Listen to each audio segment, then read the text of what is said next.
loading their ashes into fireworks. What?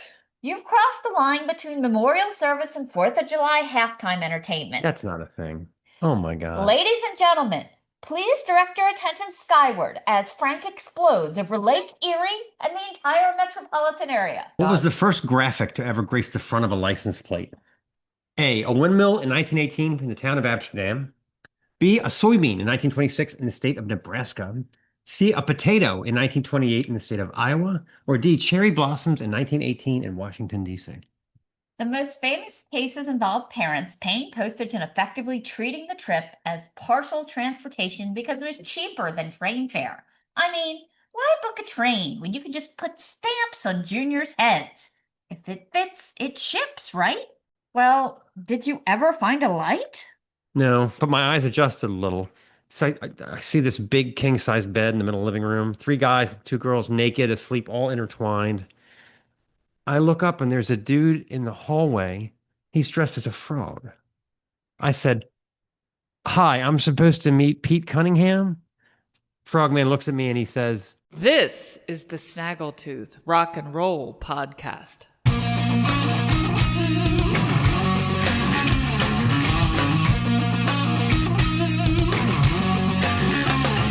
I'm living far away where anything can reach the ceiling. 42 episodes in. I almost died running yesterday. 90-degree heat. I'm probably going to attempt it tomorrow.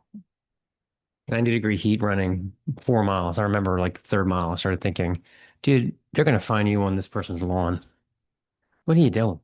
Is heat stroke what we're after here? I mean, really? I remember doing that one time and I was running by this guy who was watering his lawn and I said, squirt me. So he obliged me.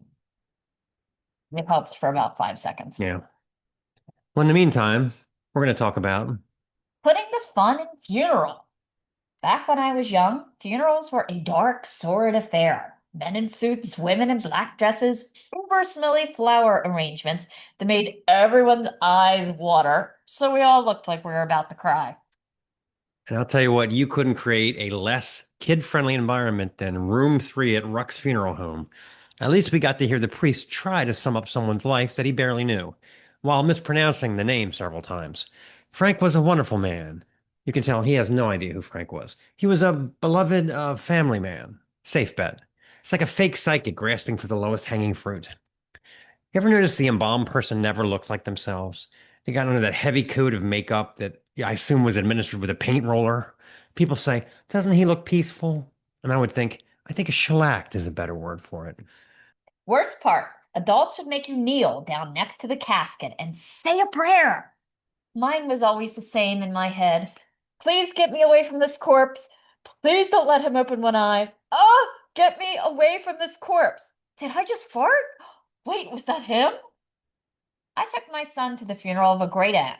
I figured that it was the perfect starter funeral. Just enough funeral to understand the concept. We're all standing around talking, shaking hands, when suddenly he shushes everyone. Shh! The whole room goes silent and stares at my son like he's about to give a eulogy. He points at the casket and said, Hey, that lady is sleeping. He folds his arm and glares at us. You're being really rude. How do I explain things now? Eternal rest? Getting scolded by a 6-year-old for talking too loudly during the nap was the most life anyone had brought into a funeral all day. As I got a little older and became an altar boy, I know, it takes a dark turn when I say that, doesn't it? People are so judgy. Anyway, funerals became a little bit appealing for several reasons. First, you got paid to serve them. It wasn't a lot of money, but you get like a little envelope that had like $10. You could split it. And you got to ride in the limousine to the graveyard, which was kind of cool. And of course, my favorite reason, you got out of school. All traffic at a standstill as you pass, king for the day. I mean, I would have gone to a funeral in the pouring rain at a state penitentiary wearing a tuxedo if it meant missing school. I remember going to a funeral several years ago for a family friend, and I've noticed that the dress code rules have downgraded significantly. People showed up in cutoff shorts, work overalls, flip-flops, Harley Davidson shirts. I pulled one of my nephews aside and I said, Son, if you plan on coming to my funeral, you better not show up like you just got off work pumping gas. If you're planning on attending in a net t-shirt and Bermuda shorts, do me a favor, skip my viewing and just go to the bar or toast me there.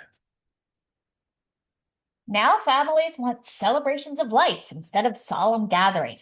Don't wear black, wear bright colors. Wear her favorite color, which I believe was cyan. Wear something that reflects his passion for reggae poolside bands. Great idea, because now the crowd in the funeral home looks like some half-assed luau. One guy in a suit and tie, somebody else wearing a neon green sweater, 3 other people in Orioles gear. And an uncle dressed like he's headed to a Jimmy Buffett concert. Damn parrot heads. Sometimes the request got oddly specific. Grandma loved the Lakers. Please wear Lakers apparel. 1 hour in, Cousin Jeff is arguing about salary caps next to the guest book. The in-laws have opted for a little one-on-one game out in the parking lot. Oddly, only the deceased is not wearing team colors. I also attended a service recently where this dude, who I later learned was a defrocked priest, gets up to talk, and his first sentence is, "I never actually met William." Excuse me? This was for people who knew the deceased to share memories. Sit down, jackass. Of course, no one dared point out that this isn't open mic comedy night at the Grief Factory. The guy went on a 15-minute filibuster about the book of Genesis. Nobody wanted to hear that shit, right? I guess he just really misses his days of snorting incense and chugging communion wine. A lot of what's happening now at these events follows this pattern. It's not what the deceased person would want. It's what makes the survivors feel good about themselves. Another common trait of these life celebration gatherings, very creative use of cremation ashes. Hey, I get the whole idea of spreading someone's ashes around, casting them in a favorite park. The ocean seems like a nice gesture. But some people have gotten weird with it, loading their ashes into fireworks. What? You've crossed the line between memorial service and 4th of July halftime entertainment. That's not a thing. Oh my God. Ladies and gentlemen, please direct your attention skyward as Frank explodes over Lake Erie and the entire metropolitan area. It seems odd to me that you would need to get a permit from the local fire department for a funeral service. In the country of Ghana, they've been exploring the concept of fantasy coffins. Damn all tradition. If Aunt Esther wants to be buried in a 2-liter Coke bottle, then that's what we're gonna do. Food scientist Frederick Barr had his ashes buried inside, yup, you guessed it, a Pringles can. True story. Some of these celebrations take on a life of their own, no pun intended, with musical performances, flash mobs, pyrotechnics, dry ice guns. Is this a funeral service or a Lady Gaga concert? Seriously.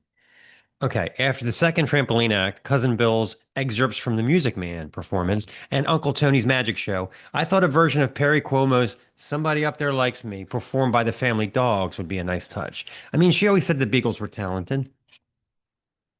I guess the one that seems the most absurd to me is the celebration of life for the person that hasn't exactly died yet. Let's face it, Uncle Bob isn't getting any younger. I said we all get together and pay tribute to the poor bastard before he takes another nasty spill down the stairs. How awkward. Are there tears at this event? It seems like more of a roast or an exit interview. Don't cry, Madeline. I'm sitting right here. But your speech was a little off. I was stationed in Korea, not Corpus Christi. That was your brother-in-law, Don. Don't confuse me with that liberal schmuck. He was all marching bands and softball games. I was the one taking the shrapnel. Anyway, nice gesture overall. I'll try not to croak until the main course is served.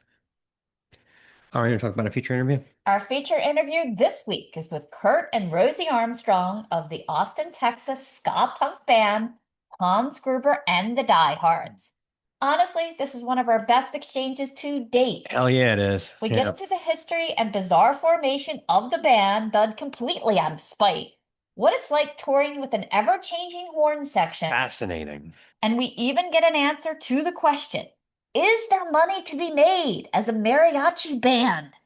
So stay tuned for that. That alone is a reason to watch it. So you guys are going to love it. How do I say the name of this song? Champaka. This is Chambaka.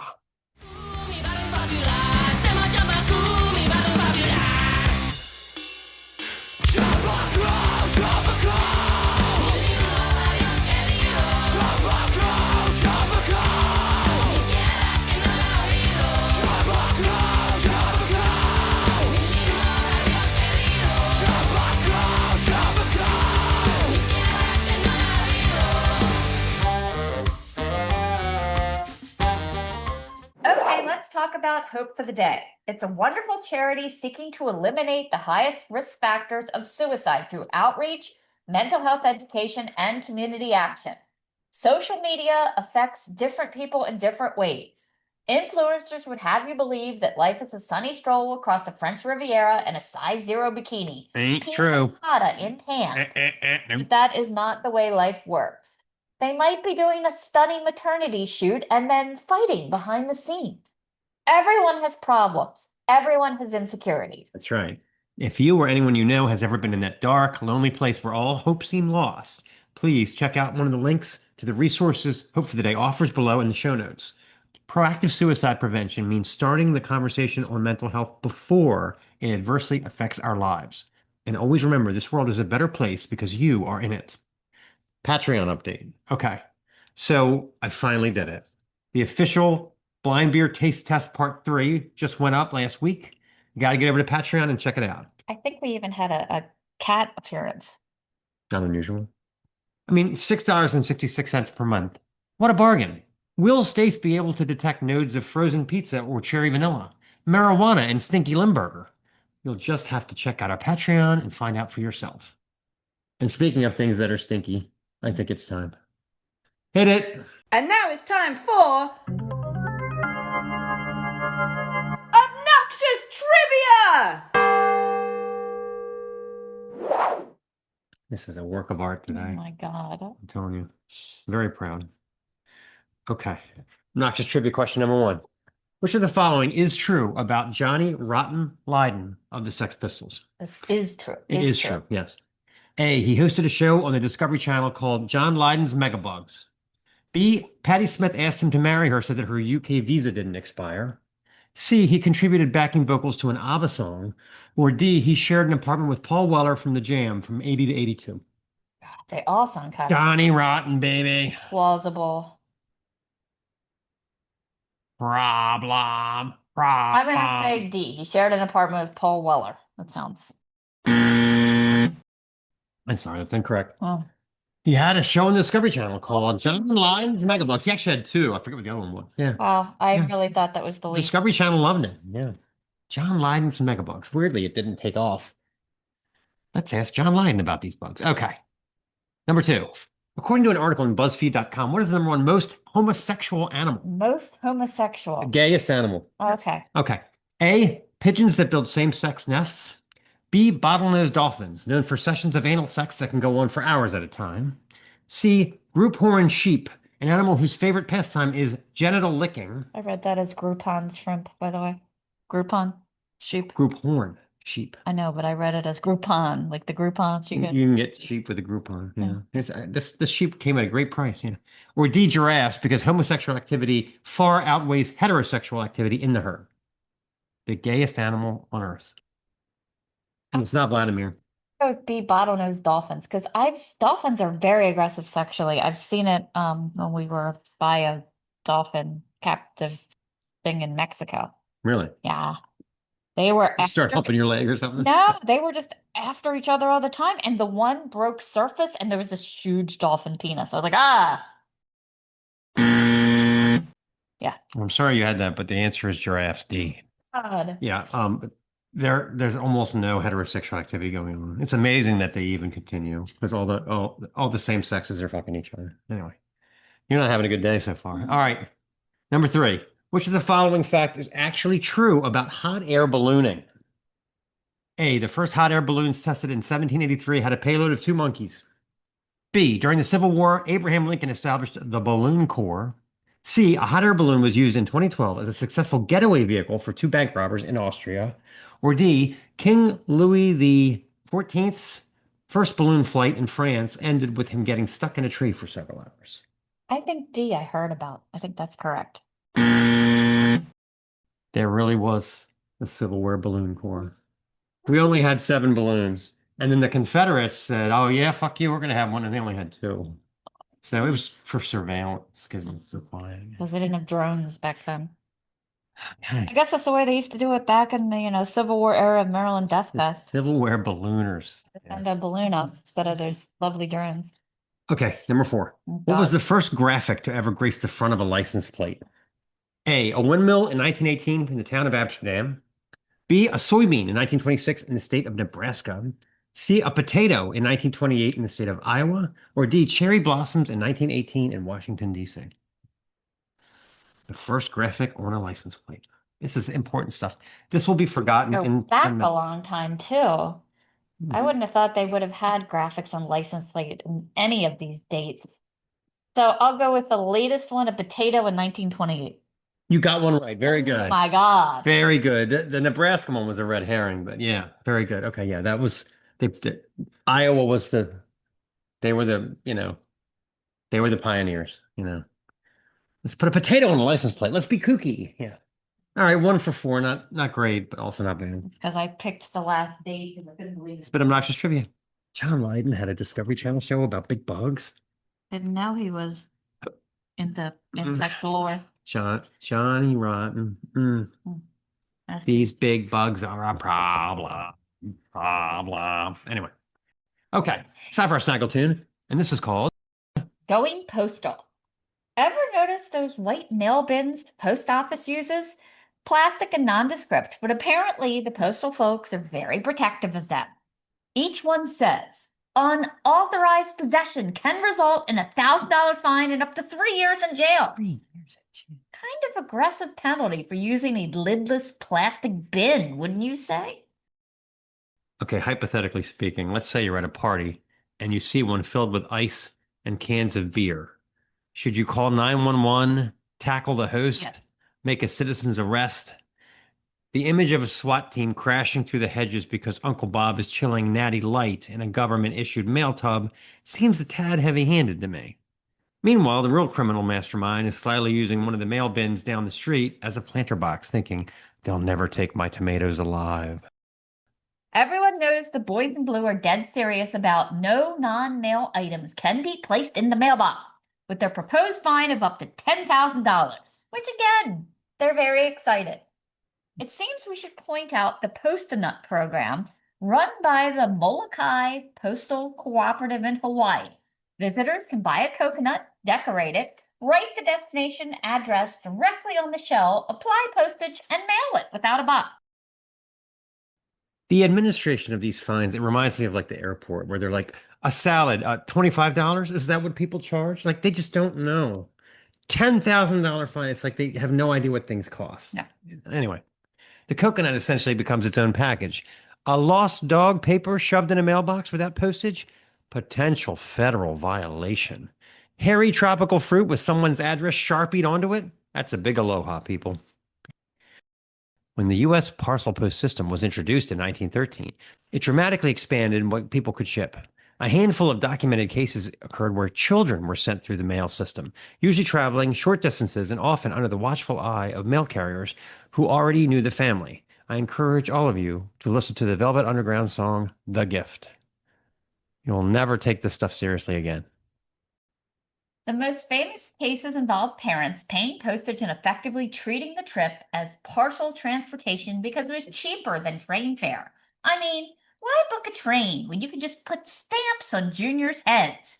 If it fits, it ships, right? The most famous cases involve parents paying postage and effectively treating the trip as partial transportation because it was cheaper than train fare. I mean, why book a train when you can just put stamps on juniors' heads? If it fits, it ships, right? Truth be told, kids weren't tossed into mail sacks alongside catalogs and turnip seeds. They traveled with postal employees who kept an eye on them. The package is my son, John. He'll need lunch around noon. I packed him 3 juice boxes and his Tinker toys. Thank you. The loophole didn't last long. Postal officials quickly clarified that children were not mailable matter. They were not federal babysitting squad, and the practice was formally shut down in the early 1920s. In 1916, a Utah businessman named W.H. Coltharp wanted to build the Bank of Vernal. The problem was getting the bricks there. Salt Lake City was only about 125 miles away as the crow flies. The actual freight route was closer to 400 miles over rough roads.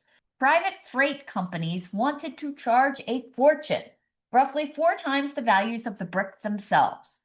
Coltharp looked at these prices and said, There has got to be a cheaper way. Then he discovered America's newest government service, parcel post. The recently expanded system allowed packages weighing up to 50 pounds. Amazingly, he calculated that mailing the bricks would cost less than half of what the freight companies wanted. So he thought up a scheme where every brick was individually wrapped in paper to prevent damage. He figured 10 bricks per crate got him just under the 50-pound weight limit. So the plan was hatched and postage paid. Imagine the post office reaction.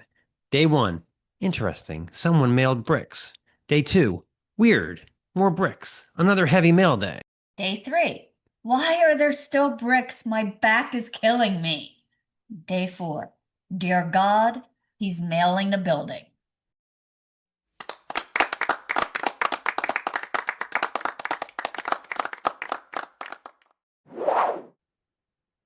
Where were these cheap freight rates when I was doing freight? My logistics. This is appalling, appalling, appalling. Anyway, let's forget that ever happened. We'll play a song. This is Pay Your Tolls. Hey, Pay your tolls, pay your tolls, pay your tolls, pay your tolls. When you got the means and money and the right to access roads, you pay your tolls. Pay your tolls, pay your tolls, pay your motherfucking tolls.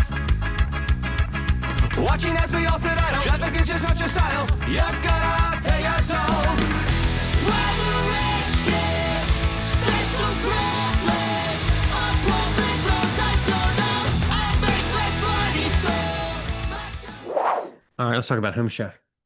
Home Chef is a delightful service Delightful. that ships everything you need to make meals to your door. There is no forgetting ingredients. There is no running back to the supermarket because you forgot sour cream. Everything you need, including the meat, veggies, sauces, everything is in your package.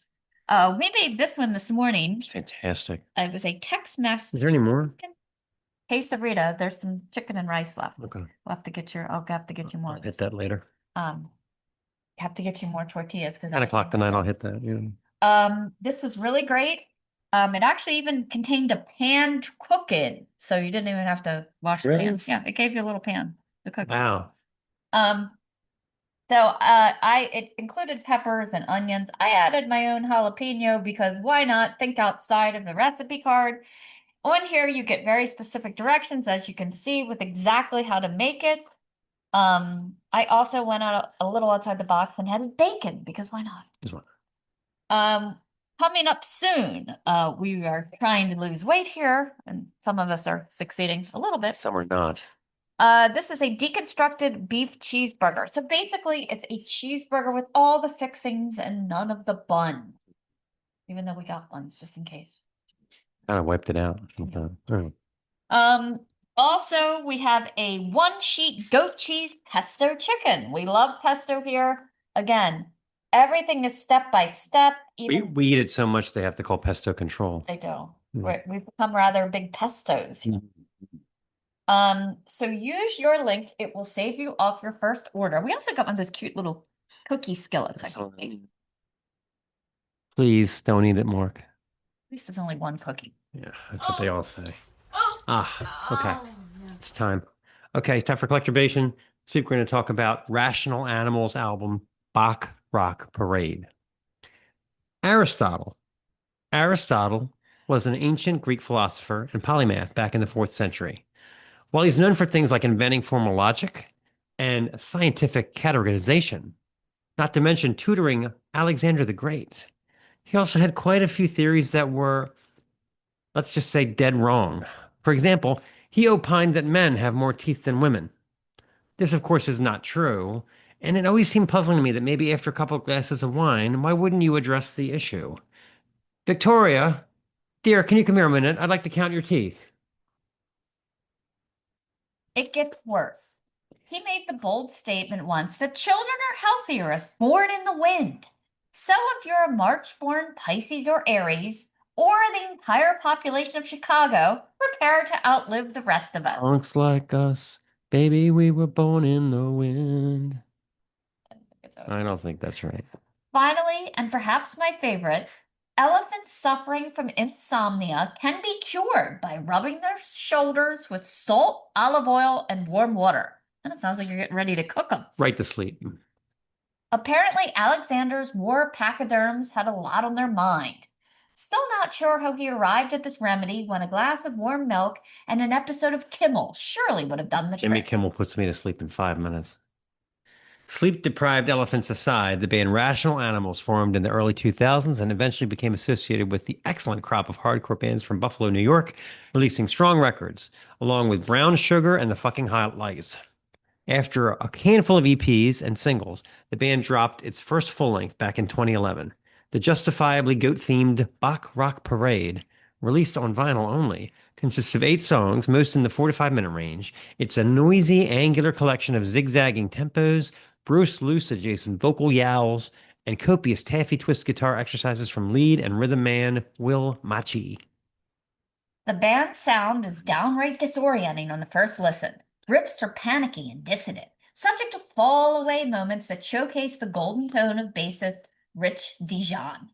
Machi's style is commendable for being distinctive, easily shifting from rhythm to blistering lead and back again, multiple times in each song. Some have compared his wild, bizarre style to Black Flag's Greg Ginn, but I always found Ginn's playing to have a weird jazz fusion sort of edge. Machi's wild runs offer a much more metallic edge, with an air of ADH-style restlessness and a refusal to play the same riff twice. Zach Gray's vocals are a blustery, auctioneer-style rant, occasionally in time with the beat. Darker Shade of Blue kicks off with what sounds like a snare tune-up. Eventually, drummer Kemgren Dean settles into a mid-tempo groove with Dijon, Machi's guitar sounding like a fuming smokestack of distortion. Around the 1 minute mark, the band is pounding through one of the most straightforward tempos on the record, which proves to be a great launching pad for Machi to spring into a speed solo that sounds like a cross between a food processor and Hungarian minor. Let's play a clip. This is Darker Shade of Blue.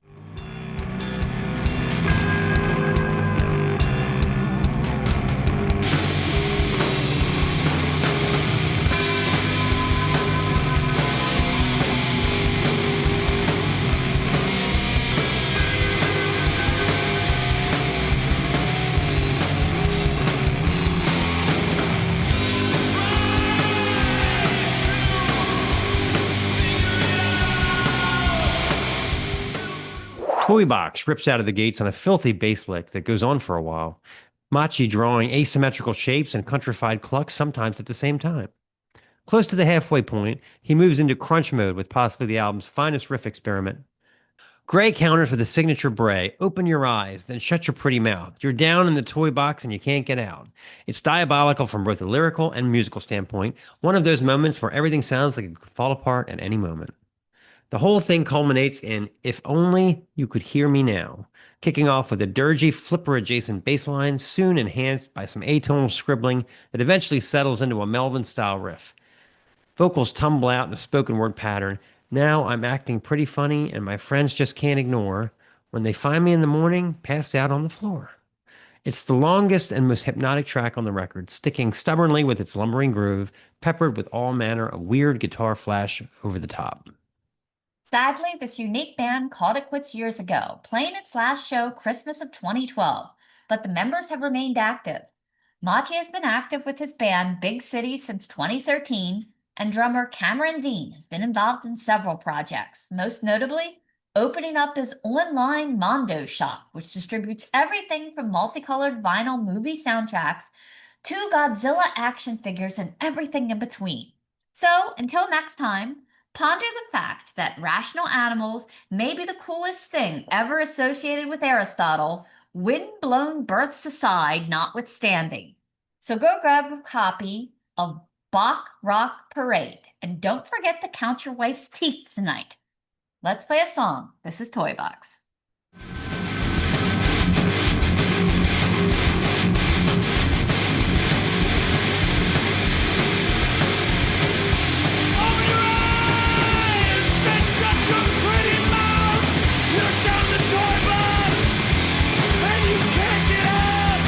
What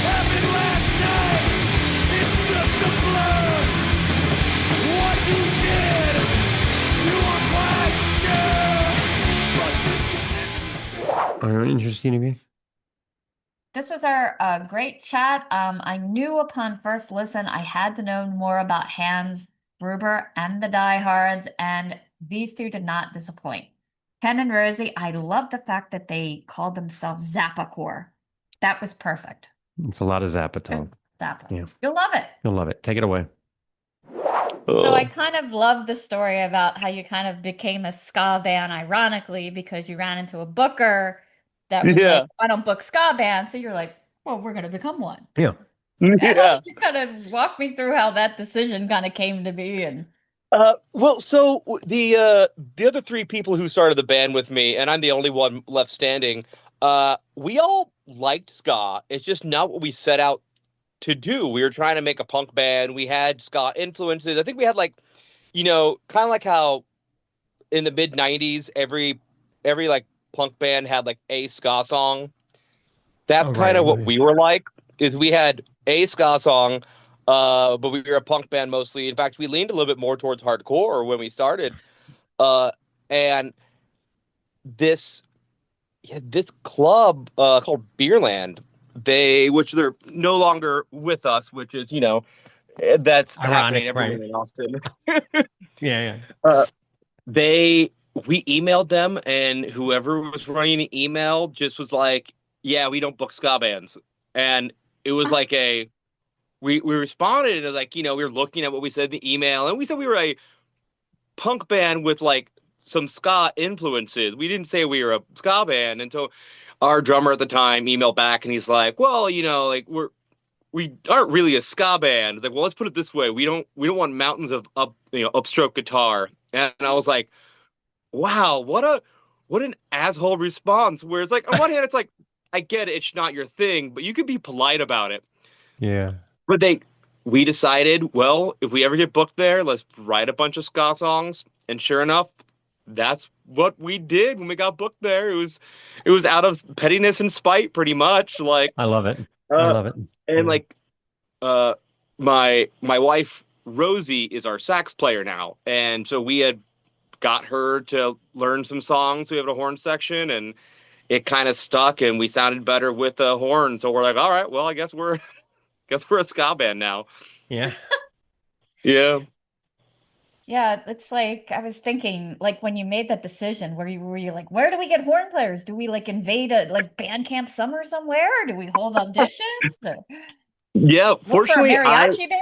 Yeah. Yeah, it was I mean, fortunately, Rosey played it, and I played trombone as well, so it worked out pretty well.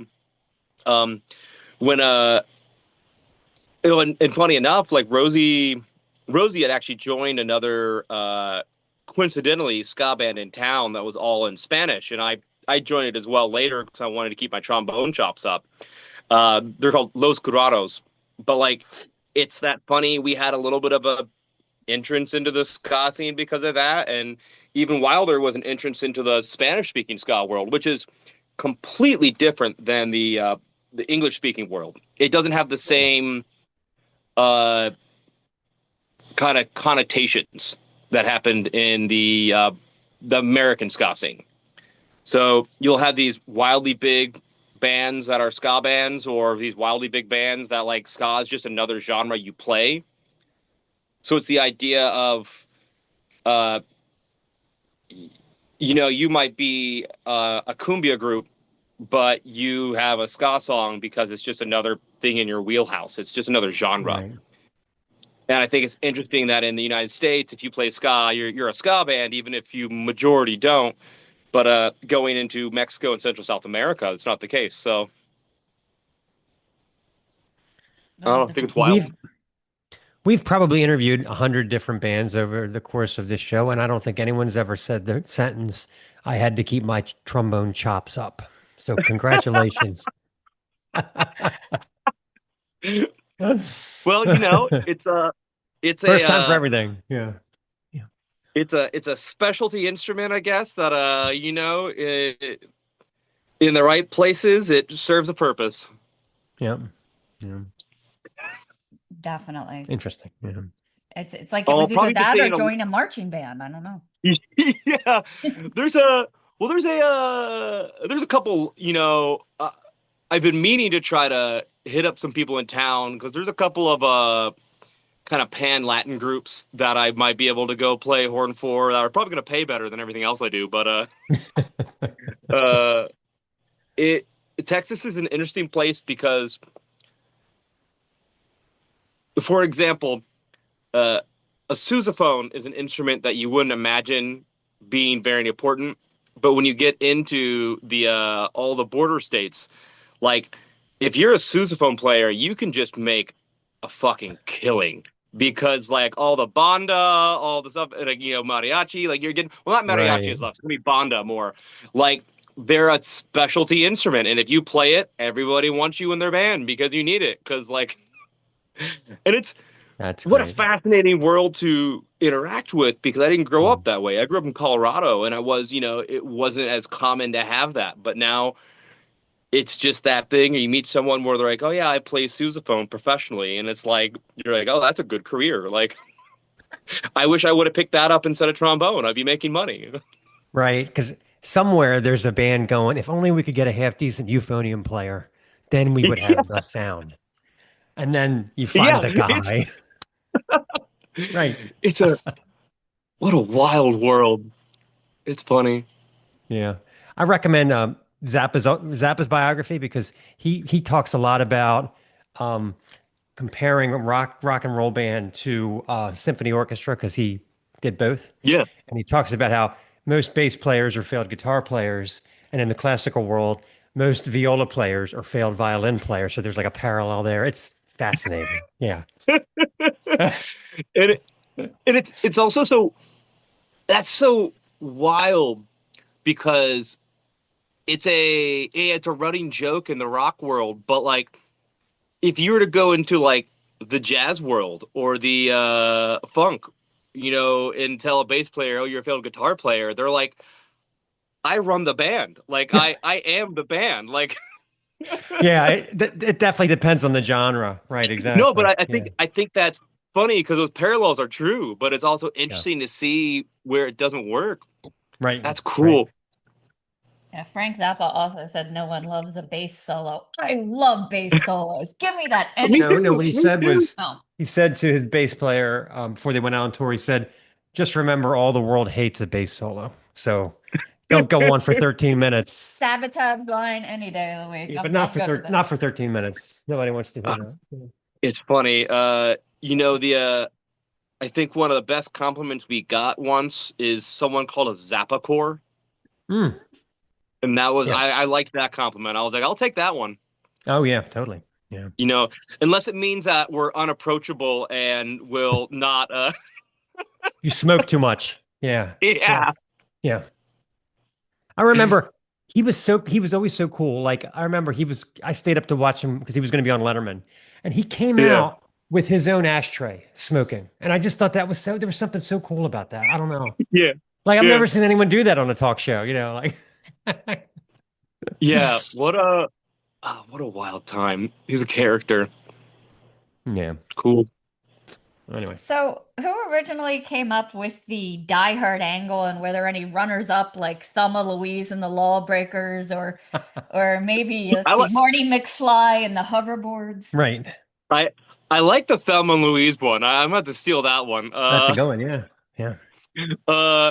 So that one was that one's an interesting story too, because it really was a kind of a stroke of luck. Our guitar player at the time had mentioned offhanded that he always wanted to name a band Hans Gruber and the Diehards, and our drummer was a huge fan of Die Hard, and no one else had any better ideas, so we ran with it, and it wound up being this fantastic choice.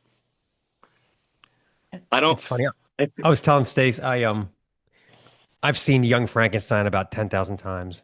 And for some reason, when I was pulling you up on Spotify, I kept putting in Hans Delbruck and the Diehards because that's the name of the brain he was supposed to take, and he got abnormal. Yeah.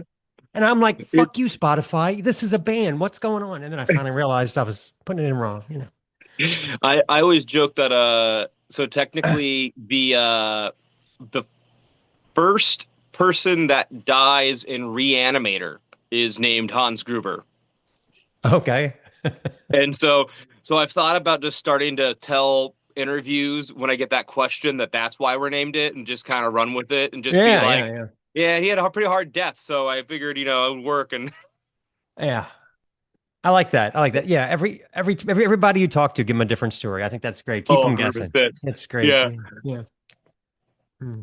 So I love that you already had Rosie holding down saxophones and, you know, when you expanded, was it a carefully planned expansion or did it kind of just happen that you picked up people along the way? Or was it like, we need this player, this player, this player? Or, It come on. it just like our music sounds, it's pretty chaotic. It was just kind of as it happened. Uh, I switched over to lead vocals. We parted ways with our lead singer and our guitar player during the pandemic. We had some, we'll say, different views on life, uh, to put it politely. And, I was the main songwriter, anyways. I had a better voice than TJ, our old singer, did. So I just kind of ran with taking over the bulk of the vocals, and it freed me up to play trombone. So we found a bass player, and it kind of worked from there. And as we've recorded our material and moved into with a vengeance, we kind of, it's a lot of times we play with whoever's we can get around. So oftentimes when we're in California, the trumpet player who lives out there will hop on a couple dates. We've had saxophone players who are around hop on some dates because they know our stuff. And so we're kind of this interesting, kind of ever flowing band. We have core people who are involved, but we pick up horn players, we pick up people just because they're around and they like us and they have some time to do it. And I enjoy it. I've always imagined being kind of like a community band, where, Hmm. if you know how to play one of our songs, you can just come up and do it. The last song we always perform live is called Eternal Beach Ball, and you'll see videos online where we have like 14, 15 horn players on stage at some festivals, and like it's it gets wild because there's this big horn section at the end, and I I don't know, it's fun. We if we ever get another grant from the city of Austin, Rosey had an idea to do the Hans Gruber and the Diehards Orchestra, where we blow, $15,000 on hiring a bunch of orchestra members to Mhm. play our full set with us. I guess we'll record it if we have to too. But the more thing was just the idea of how funny it would be to blow $10,000 just on one big show. Like, That is very Zappacore. Yeah, it really is. Yeah. yeah, Yeah. yeah. I guess we'll, Well, we'll go ahead. no, I was gonna say I loved reading the liner notes for the album, which took me quite a while. Yeah. They're the collaborators and all the guest contributions. Reading about that is almost as entertaining as the music. So when you were putting all these songs together, did you have specific sounds where you were like, well, we got to get this person for this or this person for that, or did it just kind of come together chaotically? I mean, So you just went in? yeah, door was unlocked, so it was pitch black. They had every curtain drawn. I was like straining to see. I'm feeling around on the wall for a light switch, and my hand finds this rubber penis mounted on the wall. I was like, Well, did you ever find a light? no, but my eyes adjusted a little. So I see this big king size bed in the middle of the living room, three guys, two girls naked, asleep, all intertwined. I look up and there's a dude in the hallway. He's dressed as a frog. I said, hi, I'm supposed to meet Pete Cunningham. Frogman looks at me and he says, oh, hey, Oh, hi. hey. We know you're here for our epic chat with Hans Gruber and the Diehards, but just a quick aside. We do interviews like this every week, like our classic chat with UK goth rockers Lesbian Bed Death. I mean, the band made their own horror movie. Or our fascinating chat with Tim Couts Smith, singer and guitarist for the Australian psych metal band Jack Harlan and the Dead Crows, the coolest band you'll ever find that's based on a fictional cowboy. So don't forget to subscribe today, and you won't miss any of these thought-provoking exchanges. And now, back to Hans Gruber. A little A and B. So we had certain songs where we knew we needed like a trumpet player, and so we hit up our friend Brian Lockram from he plays in a band called Monkey, and then the Bruce Lee band. Which those don't mean anything to you if you don't know anything about ska, so don't worry about it. We knew we wanted that, and we knew we needed for example, Bedbug Bailout, the closing song of the album. It was recorded a bit earlier, but I knew we needed a violin, a sousaphone, and an accordion for it. So we kind of hit up who we knew. We actually know, being in Texas, we know a lot of people that do mariachi, and so it's very easy to find that and people doing norteño. So you're able to find all these instruments who can do it, and those musicians are all fantastic because they all pick up by ear, and every single one of them, you're like, oh, did you listen to the track? They're like, no. And it's like, okay, well, do you want to go ahead and go at it? Yeah. And then like 2 or 3 takes later, they're like, all right, got it. And you're like, you fucking assholes. Like, then I know Rosey had a vision for a large band for things like Everybody Wants to Be Oppressed. But in terms of who it was, it kind of just coincided when we had a friend that was in town that we were able to use their full band to record a whole horn section. Let's see here, the string section on, so I'm just running through things in my mind. Trash Festers, that was a request of the producer. He had this section, he's like, oh, this would be really cool if we had a string quartet. You know, he's like, do you know a string quartet? And needless to say, we were able to not get everyone there at once, but able to pull together a string quartet in a course of a week. So, yeah. Stand out on the street corner with a sign. Need string Well, quartet. I have to Yeah, ask the pretty question much. because we've talked about this on the show. Is there money to be made in mariachi music? Because those guys are like down in the subway and stuff, all dressed up. Like, So in the Southwest, like down in California, and I would say Southern Texas, absolutely. You can make Really? a Okay. killing.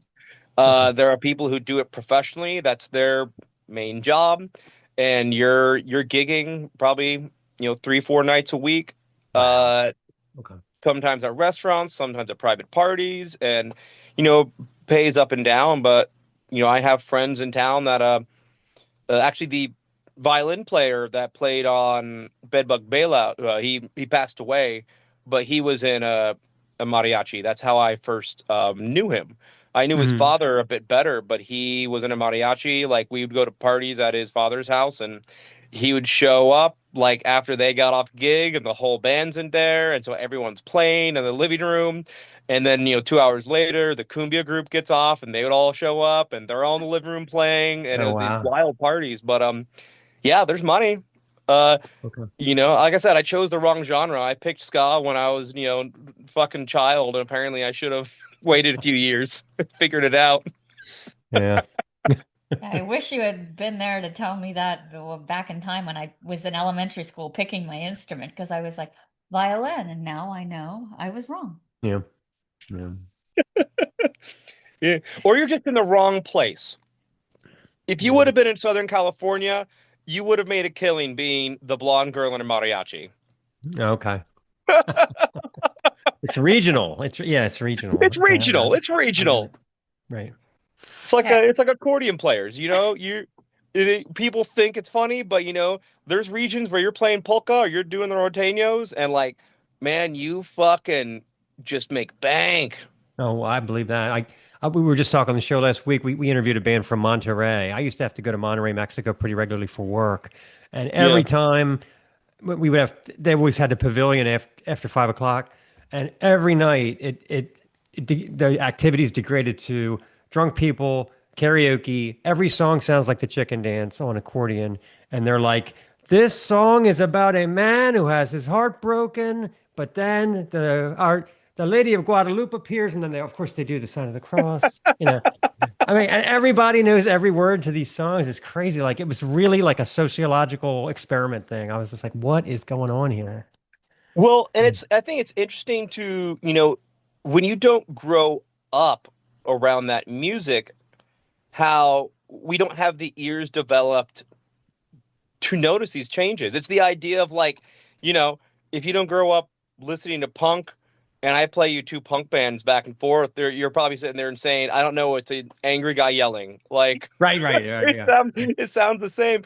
And so it's funny that you mentioned that, because like my buddies in Los Curados, they're my brothers now, and it's like, you know, you hear these songs and you get used to the norteños, you get used to the boleros, and it's like, yeah, at first it's all the same, and eventually you're like, oh, I'm beginning to catch on finally about what's going on. Like, you're hearing the regional differences, you're catching it, and you Right, know, exactly. the No, yeah, the more you hear, the more you know. Yeah, yeah. exactly. Yeah. Well, and the crazy one is you mentioned, yeah, guy getting his heart broken, but then you always have the narco corridos, which are these drug ballads, and it's basically, about the narcos down in Mexico, and they're like violent songs, and you're hearing it, and it's just slow ballad, a guy singing with a band, and you're like, God, this is Wow. a super violent song. I didn't realize.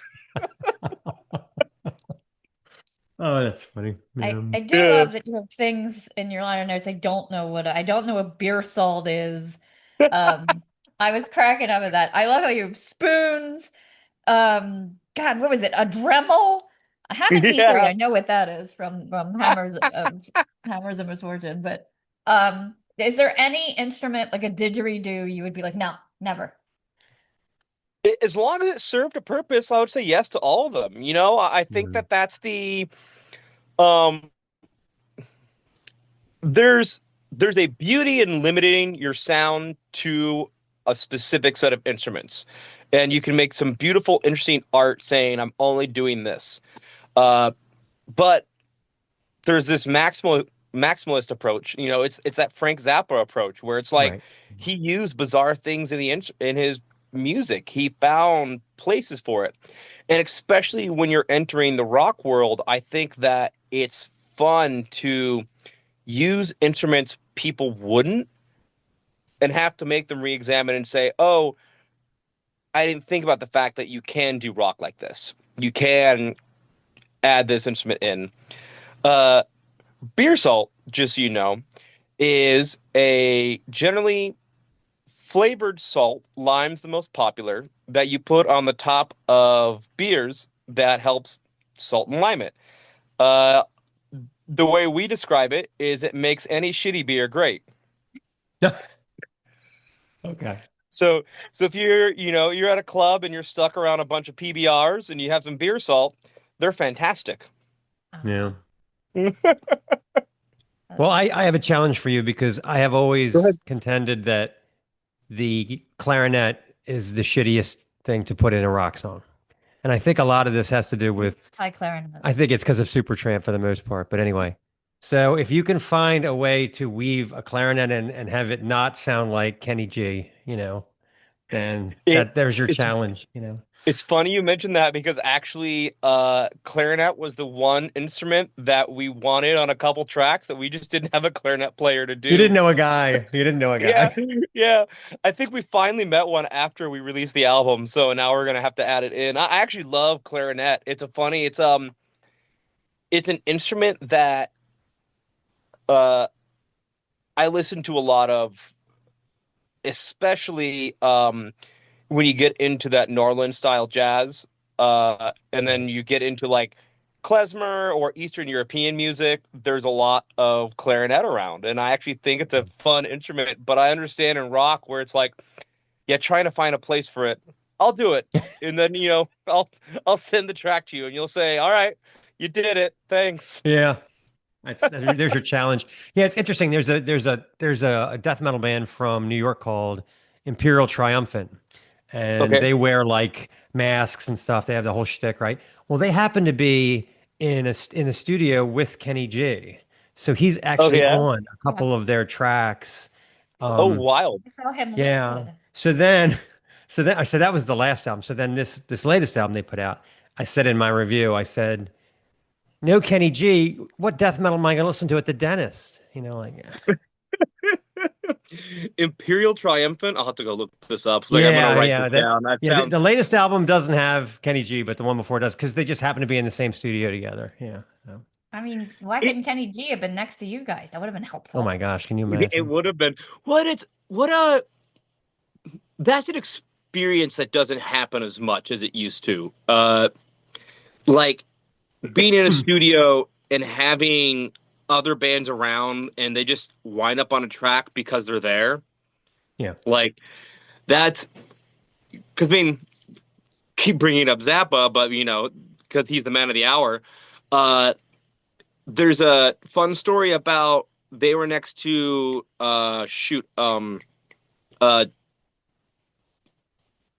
Ike and Tina Turner on a Right. and like Tina and the girls wind up singing on this track, and it's wild to think that it happened. Although I think the funnier part of the story is that when Ike hears the song, he's like, "What the fuck is this shit?" And I think I know more about that. Okay, the song is Montana, right? yeah, About the tweezers and the floss, right? But the thing is, in his book, he says the girls were not allowed to be in the room when any of the business was negotiated. So Ike was obviously screwing them from a financial standpoint oh because, yeah, yeah. So yeah, only the men were allowed to talk about what was being paid, and then the women would come in and do the work. So yeah, Wow. yeah. That yeah, fits the whole Ike Turner profile, doesn't it? yeah, it does, and he not a great person. Mm-mm, I do mm-mm. like his work. It's Oh like, yeah. Oh but yeah. Yeah. yeah. Yeah, my favorite, you're talking about bumping into people in the same studio. My favorite story of that is there's some Gene Simmons video where he was trying to take some hard rock band under his wing, and they were in this some friend of his studio in New York, and they weren't getting the right sound, and he was like, Saul, who's in Studio 3? We want Studio 3. We want the big room. And he's like, I got another band in there, and I don't think that they're gonna want to move. And Gene Simmons is like, I'm fucking Gene Simmons. Just let me open the door and talk to them and they'll move for me. It was fucking Wu-Tang Clan. And they were like, I'm sorry, who are you again? Needless to say, they did not move out of Studio 3. Yeah. Yeah.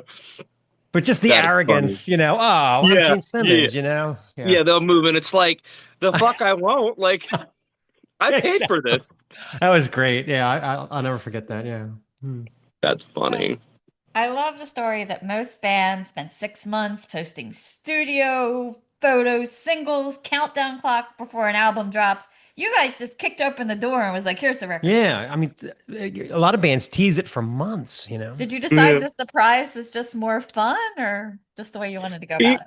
we went back and forth for a while, and we had been working on it for over 3 years, and we had got to the point where it was like I got everything ordered. We knew it was going to come in time for February. We had a tour that was starting at the end of the month, and we were like, do we drop singles and promote this, or do we just go? And I am I shoot most of our music videos myself. And when you're in the mood for it, that's fun.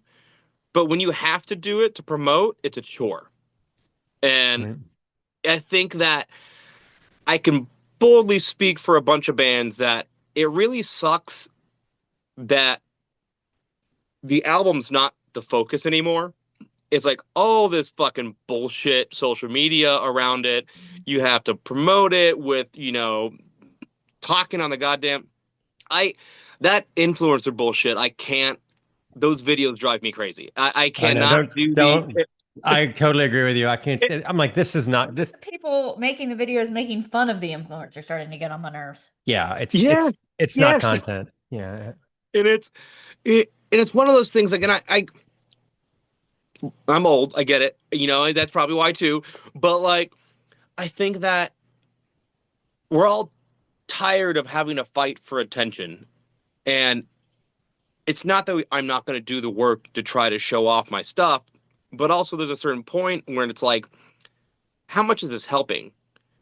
yeah. It's like, how much is having good Spotify numbers going to sell me tickets? Mhm. And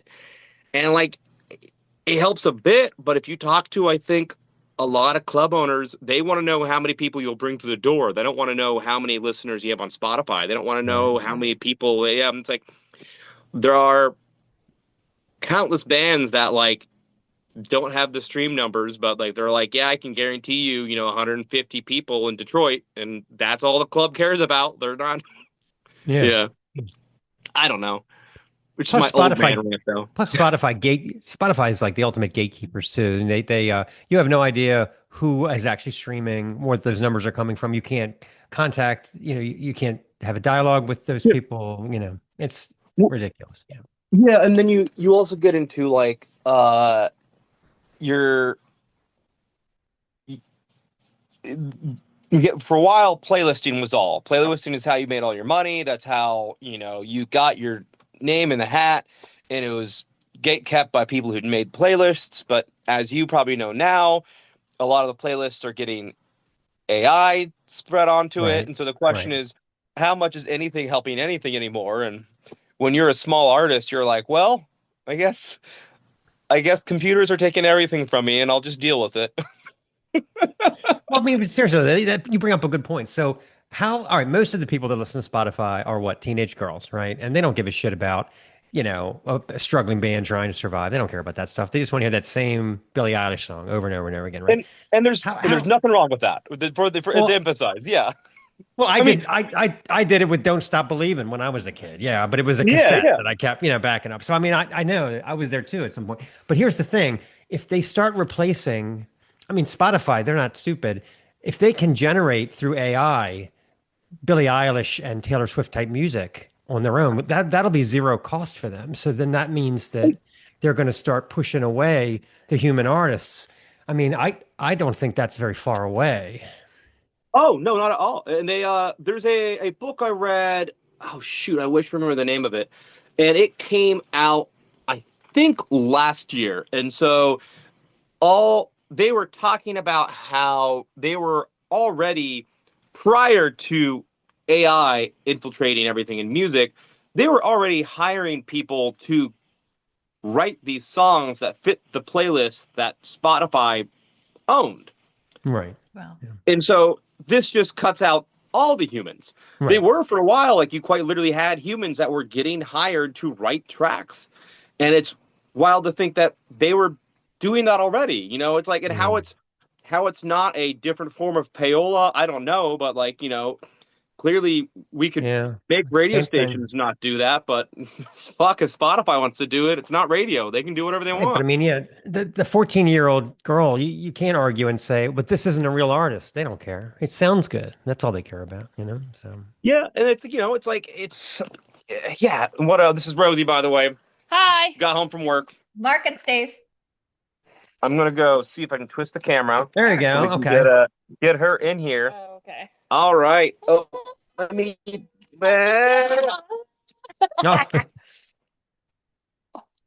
That's better. There Okay. we Yeah, we're go. just we're talking about the evils of Spotify, basically. Yeah. Yeah. I know. Yeah. I heard a little bit of it as I was changing. Yeah, the webcam decided to stop working, so Oh, of course. Of it was course. it so would. wonderful, Yeah. beautiful. Yeah. Perfect. Nice to meet you guys. Yeah. Yeah, I was totally, checking out your back catalog, and I really like With a Vengeance too. I Thank love you. your cover art though. Yeah. It's like, but I love the cockroach mom and the cockroach kid, and they're cooking in a trash can. It takes Yeah. a second to come up with that. And then this one, I have no idea what's going on in this one. It's like a maestro and 3,000 hands. Is it kind of representing just kind of all the movement and chaos? Or is it just Yeah. So my brother's actually the artist on Oh, all wow. the album covers. wow? Okay. And he's a fantastic illustrator.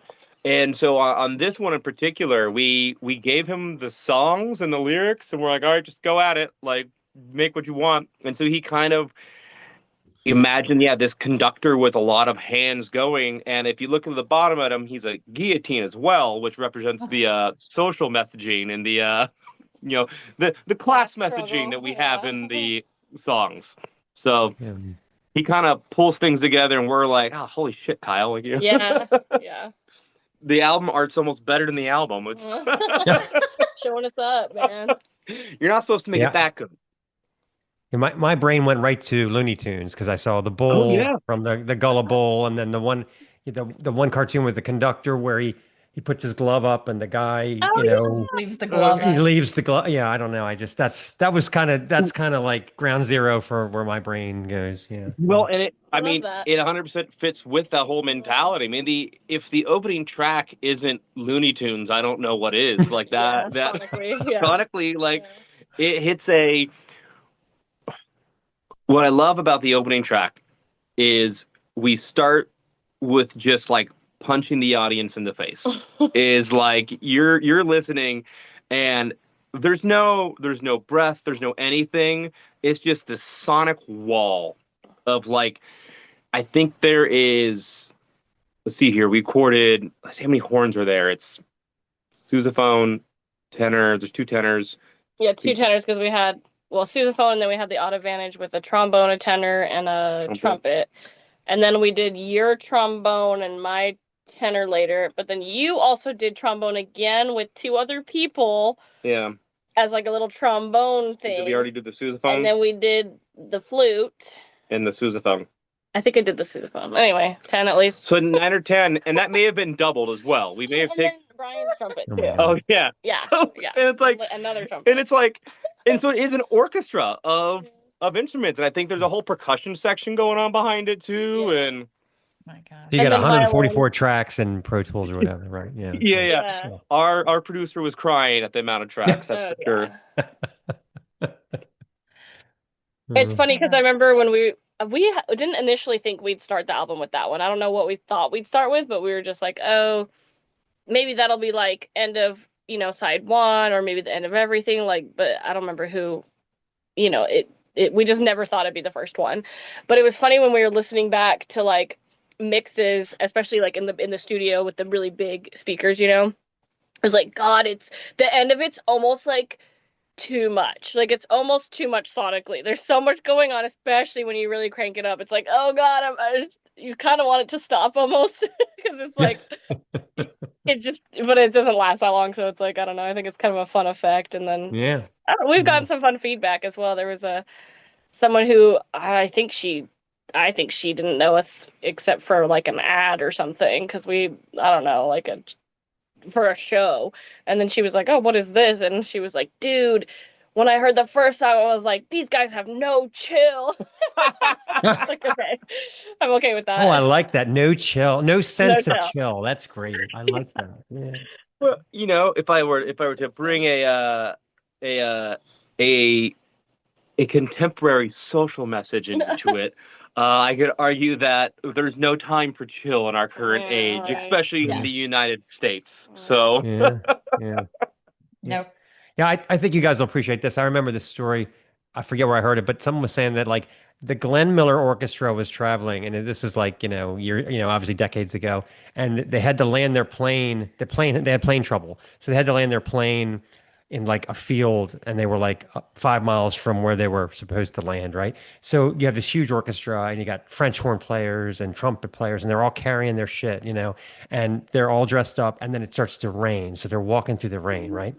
So they walk past this farmhouse, and inside there's like a warm fire, and there's like the father, the two children, the mother, and they're sitting around the dinner table, and they're like saying a prayer.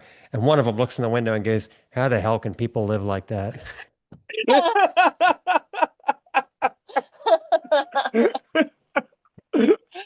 Always like that one. Yeah. Yeah. funny. I love, like I was saying in my review, some parallels to Sparks as far as your material. I love the song that you have a song about a brontosaurus because now they said there is no brontosaurus because that really made me mad too. Well, and then like they brought it back a few years ago again too, so it's like Yeah. make a decision. Like Yeah. And now they're like, you could do another one because now they're like, oh, they're not really lizards, they're birds. What was the other song that was really sparksy? Oh, pay your tolls. Pay your Oh tolls. my That God. is very sparksy. With Yes. the kind of sure. beating you over the head with the Yeah. the chorus, but then you're singing with it, so it works. Yeah. Yeah. Thank you. Yeah. That was Yeah. very sparksy. Yeah. Figured that had to be some easy pass related suspension on your car. Pay your tolls. Yeah, basically, yeah. yeah, it's the our drummer at the time was the one who wrote the music and the initial pass on the lyrics, and it dealt with he would get off work and he could either pay the toll, which was now they're doing that price, what is it? Oh, it's like peak pricing or something. So like Oh, yeah. when They traffic's change heavy, it. it's like more expensive. Yeah, Yeah. which like I think it helps in a place like New York, but I don't think it does much in a place like Austin where you don't have a choice. It's like you're driving home. And so he can either pay the Right. toll and get home in 30 minutes or not pay it and get home in an hour. Right. And it's just like it's all like, well, you're This is enough you're to make damned you if you do, crazy. damned if you don't. Yeah. Like, Yeah. I mean, Yeah. that's a fascinating job though. Like, because there's some guy in a cubicle somewhere going, "You think we can get $1.31 out of him for this?" I think we can. What do you think? Put it in there. Fuck it. See if they pay it. Yeah. yeah. That's it. I wouldn't want that job, but it's interesting. It's never an even Yeah. number either. It's like 230. That's in the Ten Commandments that they cannot make it an even number. No. Yeah. Yeah, I have to imagine there's like an office pool, like everyone's trying to figure out whether or not, what percentage of people will pay it. It's like, I bet we can get 20,000 people today that pay $15. It's like $15. It's only 4 miles. Oh, they'll pay. Right. And like at 9 o'clock, like what the boss from Office Space comes in and says, $1.50. Are we making any money today? Hello, wake up, people. Like, what are we doing? Oh my God. Ugh. Anyway. I also love Chambaka. That totally took me off guard. That was actually the first song I heard from you guys, and I'm like, I hadn't looked into you, and I'm like, is this from South America? What is Yeah. this? But Yeah. I love the story about this poor neighborhood that they were like, oh, it's ugly, and they just dozed it, and all the people had to find someplace else. Where did you come across that story? So Chambaku is we heard it because the timbales player, or that used to be in Los Curados, Yeah, our other band. he was huge into cumbia. All the guys in the band are big cumbia fans, or at least grew up with it. And he knew a But lot. he was really into like more of the South American cumbias and like just showing us a whole breadth of the genre. Yeah. And so he actually introduced us that song about probably 12 years ago now. And we fell in love. She's basically the Shirley Temple of Colombia. Yeah, Like, have you heard? Did you Oh, look it wow. up and then hear the original? Wow. Yeah. the original, like, and so we fell in love with the song, and so I always imagined it would be fun to write a ska-core version of it, and finally got around to doing it for this album, and it turned out amazing. Probably one of my favorite tracks on the album. Yeah. I don't It's remember pretty and ugly all at once. Yeah, which I guess fits. Yeah. Which Yeah. fits the whole theme of what happened. Yeah. Yeah. Yeah, it was really fun to sing. I mean, I have a very bright voice, and so like singing a song that usually is like an 8-year-old is like kind of perfect. You know? Yeah. Just very like chesty kind of, like sort of theatery, but not exactly. So it just kind of fit really well. But also like when Kurt, I think it was maybe you arranged it first, but like when I heard how he wanted to open it, just that, pretty slow and then just like me by myself, I was like, I just like had this vision basically of Cab Calloway, like orchestrating the band, and I was like, oh yeah, let's do it. And so that's kind of what we ended up doing when we recorded the beginning horns, because like we might have overdubbed, I don't remember, but basically maybe we didn't overdub though. No, we didn't on that one. Did. We just did like a live thing, and we had our friends, the Odd Advantage. They were in town like touring. So we were like, will you play as like this whole horn section? And like, so I didn't even play. I was just like closing my eyes, trying to direct them, channeling. It was cool. Yeah, it is cool. I also I remember when I had been listening to you guys for like 3 days straight. Oh, And then thank you. I got to to him and I played him, Tampaku. And then I'm like, now listen to this. This is the gospel according to Tabby. And I went, same band. And when it comes in with that metal, like, Right. what? I'm like, it's the same band. Yeah. So did that kind of develop with having the singer from Bondbreaker in it, or did you pick her to bring that edge? So I think number 2, but yeah, I had wrote the song, and I was listening to a lot of trash talk at the time, and I wanted to pull in these weird time signatures into a song, but make it feel like it's still grooving, if that makes sense. And so you get into those verses, and I think it's all in 11/8, which that's some fucking Dave Brubeck shit right there, and that's but you wanted it heavy but too. I wanted it heavy, and so we are friends with Bondbreaker, and Geraldine, the singer of Bondbreaker, she has this just gritty metal voice, and it was like such a perfect like just tone for what we wanted. And having us go at the same time, we kind of have an element of that when you're talking like prophetic voices and prophetic visions, there's an insanity to it. Or even like being demon possessed is sometimes like the double voices, it's just like one of that crazy. And so that's kind of the sound we wanted. We wanted to have like these multiple voices inside the kind of the character's head as we sang this. We actually have a running theme on, I believe, every album where there's usually one song about interactions with the homeless or people that are around. It's just like street people. Like sometimes, like just people, just like street people that will like interact with, like walking downtown Austin or going to a club or going to play a show. And then like Isaiah on the first album, it was just some guy who just started talking at Kurt and like following him and just telling him he was Isaiah. It's like and so like running with that kind of semi-prophetic messaging just, like, too, fun. like and it's interesting, especially because I think it's important and it's not always possible, but to try to give these people the time of day when you have energy, when you have the ability to, obviously we all have places to go, but it's like they're people too, and even if they're talking crazy things, sometimes it's worthwhile just to listen hearing to the them out, story. just hear what the story is, because you're at the very least I think you'll never wind up not having an interesting story to tell as well. So we did a thing on the show one time about the quality of the signs that the homeless people make. Oh, and how nice. that's directly tied to whether you're going to give them money or not. And like we came up with we drew signs like victim of a ill-placed practical joke. There was another one that said we're supposed to win.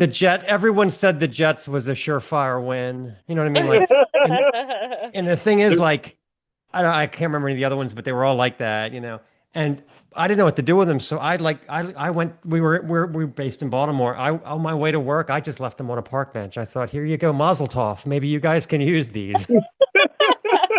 That's funny. I remember when we first moved to Austin, and maybe this has spread, or maybe I just hadn't lived in a big city ever enough to like see this, but for sure when we first moved here, I remember there was lots of people that were like, I'm not gonna lie to you, I just want a beer, like right on their sign. And I'm like, you know what? I can respect that. Yeah, that's true. I'm not gonna lay a big story on you, right? Yeah. So Trepanation was another one of my favorites. Like I said, not just because I think there's a bunch of people I'd like to drill holes into their skull. That's true. So I love the video shoot. How did that unfold? How much of it was carefully designed and half of it was discovered on the set? And what is going on with the milk waterboarding? Oh, such good questions. Okay, so I'll start, I guess, because you know the second half better. Yeah. So back when the platform formerly called Twitter was a cool space to hang out in and talk to people.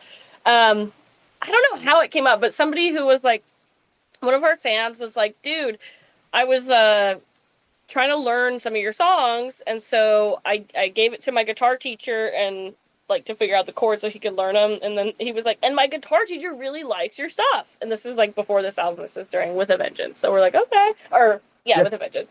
Like, okay, cool. And then he was like, by the way, this is my guitar teacher's house or whatever, and he sends us this like HGTV thing about like Darla the cow and this like guy, and this guy Sam, right, is his name? Yeah, again on HGTV.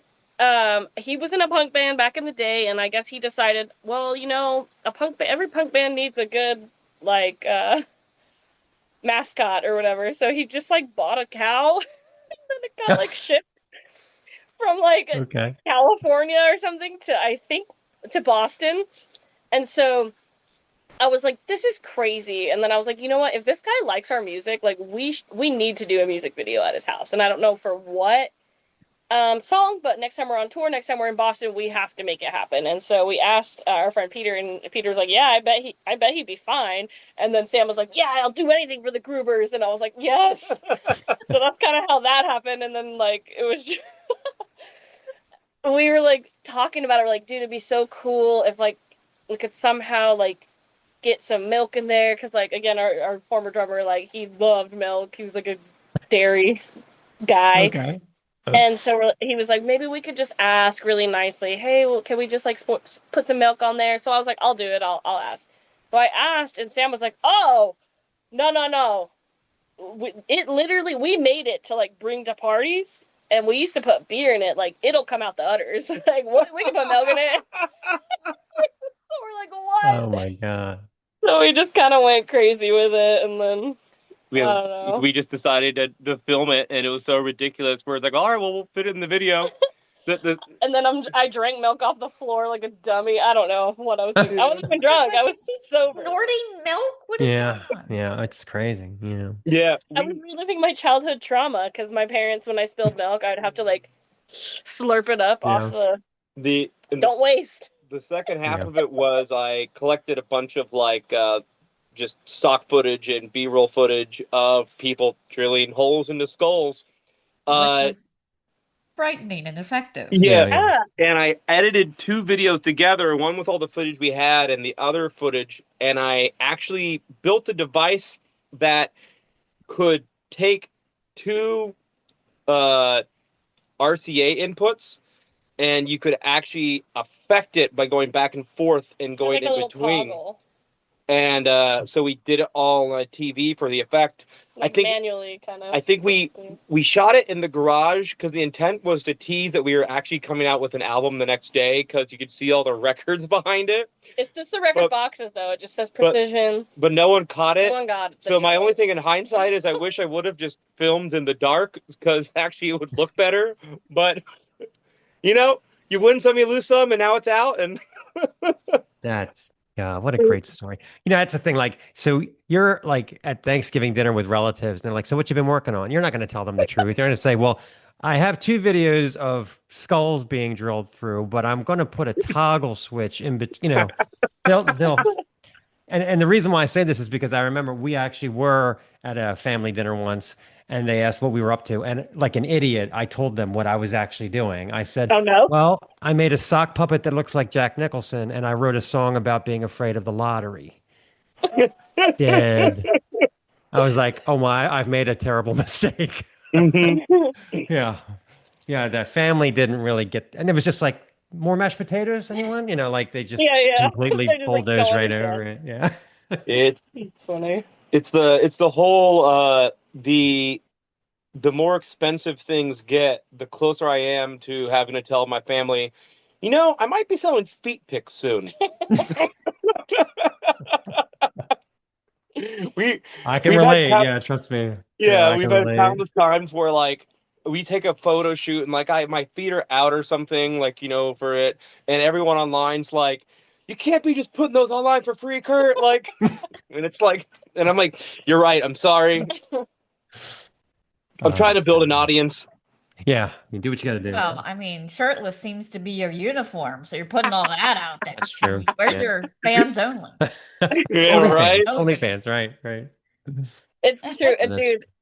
My parents kind of did. They do like a newsletter thing for relatives, And my mom was like, "Oh, I want a picture. Maybe you guys like with your instruments." And so I found like a really great photo of somebody that had taken one at a show. And she was like, "We can't have Kurt in his underwear. This is going on." And it's like conservative friends or whatever. I was like, "Okay, fine." Oh, that's funny. You want us to look cool, EJ? Come on, mom. Yeah, I always thought it was like genius the way that somehow, and I can't stand the Red Hot Chili Peppers, but the fact that if Flea has clothes on, you're like, all right, something's wrong here. Like, Yeah. like this man is always naked. I mean, Flu? what's going on? Yeah, exactly. Yeah. So, yeah. Do you think that also- you're Yeah. required to like the Red Hot Chili Peppers if you become a Californian citizen, or do you think the longer you live there, you just become a fan of them? All right, I'll say this, and this is going to show how old I am. I think I'm older than you guys. I saw the Red Hot Chili Peppers open for the Dead Milkmen, and it was in like wow! 1981 or something, That's awesome. 83, and I thought this band is going nowhere. This is dog shit. We actually started chanting, "Bring out the Milkmen." Oh, That's how God. much they sucked. That's Oh when my the guy, God. who's the guy that they made the documentary about, Havel or whatever. He was still in the band back then, the original Mhm. guy, right? And they were shit. I would have, if you had told me that they would be on the radio all the time, biggest band in the world, I would have been like, get the fuck out of here. You're crazy. I mean, Yeah. it's really wild to think through it. Like, sorry, I got to go get a plug on my phone real quick. Hold Oh on. yeah, his Okay. phone's dying. Understood. It's not a problem. Okay. Okay, I'm holding the phone steady. This is good Very content for delicate your, operation. for your. Ooh, you can see our ceiling. Our nice popcorn ceiling, 70s house. Okay. We're plugged in. Okay. All right. We're back on Good. track. It was delicate Okay. surgery. Also, Okay, I very feel like good. we interrupted you. No, that's all. I just what did Nick Cave say? Why is there so much shitty music on the radio, and why is it all the Red Hot Chili Peppers? Funny. Yeah. Also, you mentioned bedbug bailout. I love how chaotic, nonstop energy it is. And the video for that, I love how you point out it's not AI. It's like claymation. It's like a big Yeah. throwback to like when they used to do kids specials like that. Who got that I together for know. you? And bugs in DC are great. Yeah.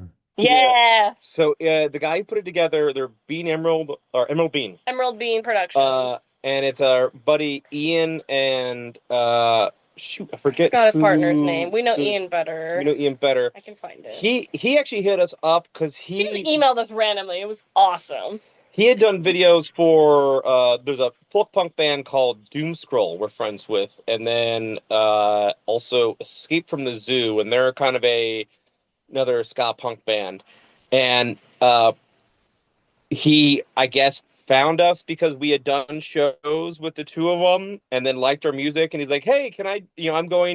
I'm finishing up school for animation. Can I shoot a video for you guys?" And we're like, "Yes." We watched his stuff and Oh, we're that's like, oh, great. yes, Yeah. claymation. I Yeah. love it. This is like all we want. And he did it for free. There's actually a second video he did that is a song that actually didn't make the cut for the album. I know. We don't know how we're going to release it yet. Yeah, so like, yeah, that sounds done. It's we're gonna find out the name of I'm gonna the find partner this because I always forget it. And so when you guys go edit this in post, you can say, "Oh, it was also So-and-so. So-and-so. When you take this whole section out." This is riveting footage That's for okay. everybody. We can edit. We do a lot of editing. Trust me. Oh, Yeah. do you? Okay. Oh yeah. Dustin. Dustin. So Ian and Dustin from Bean Emerald Productions, There you go. and then just cut the rest of it there. Yeah. Okay, that's fine. Yeah.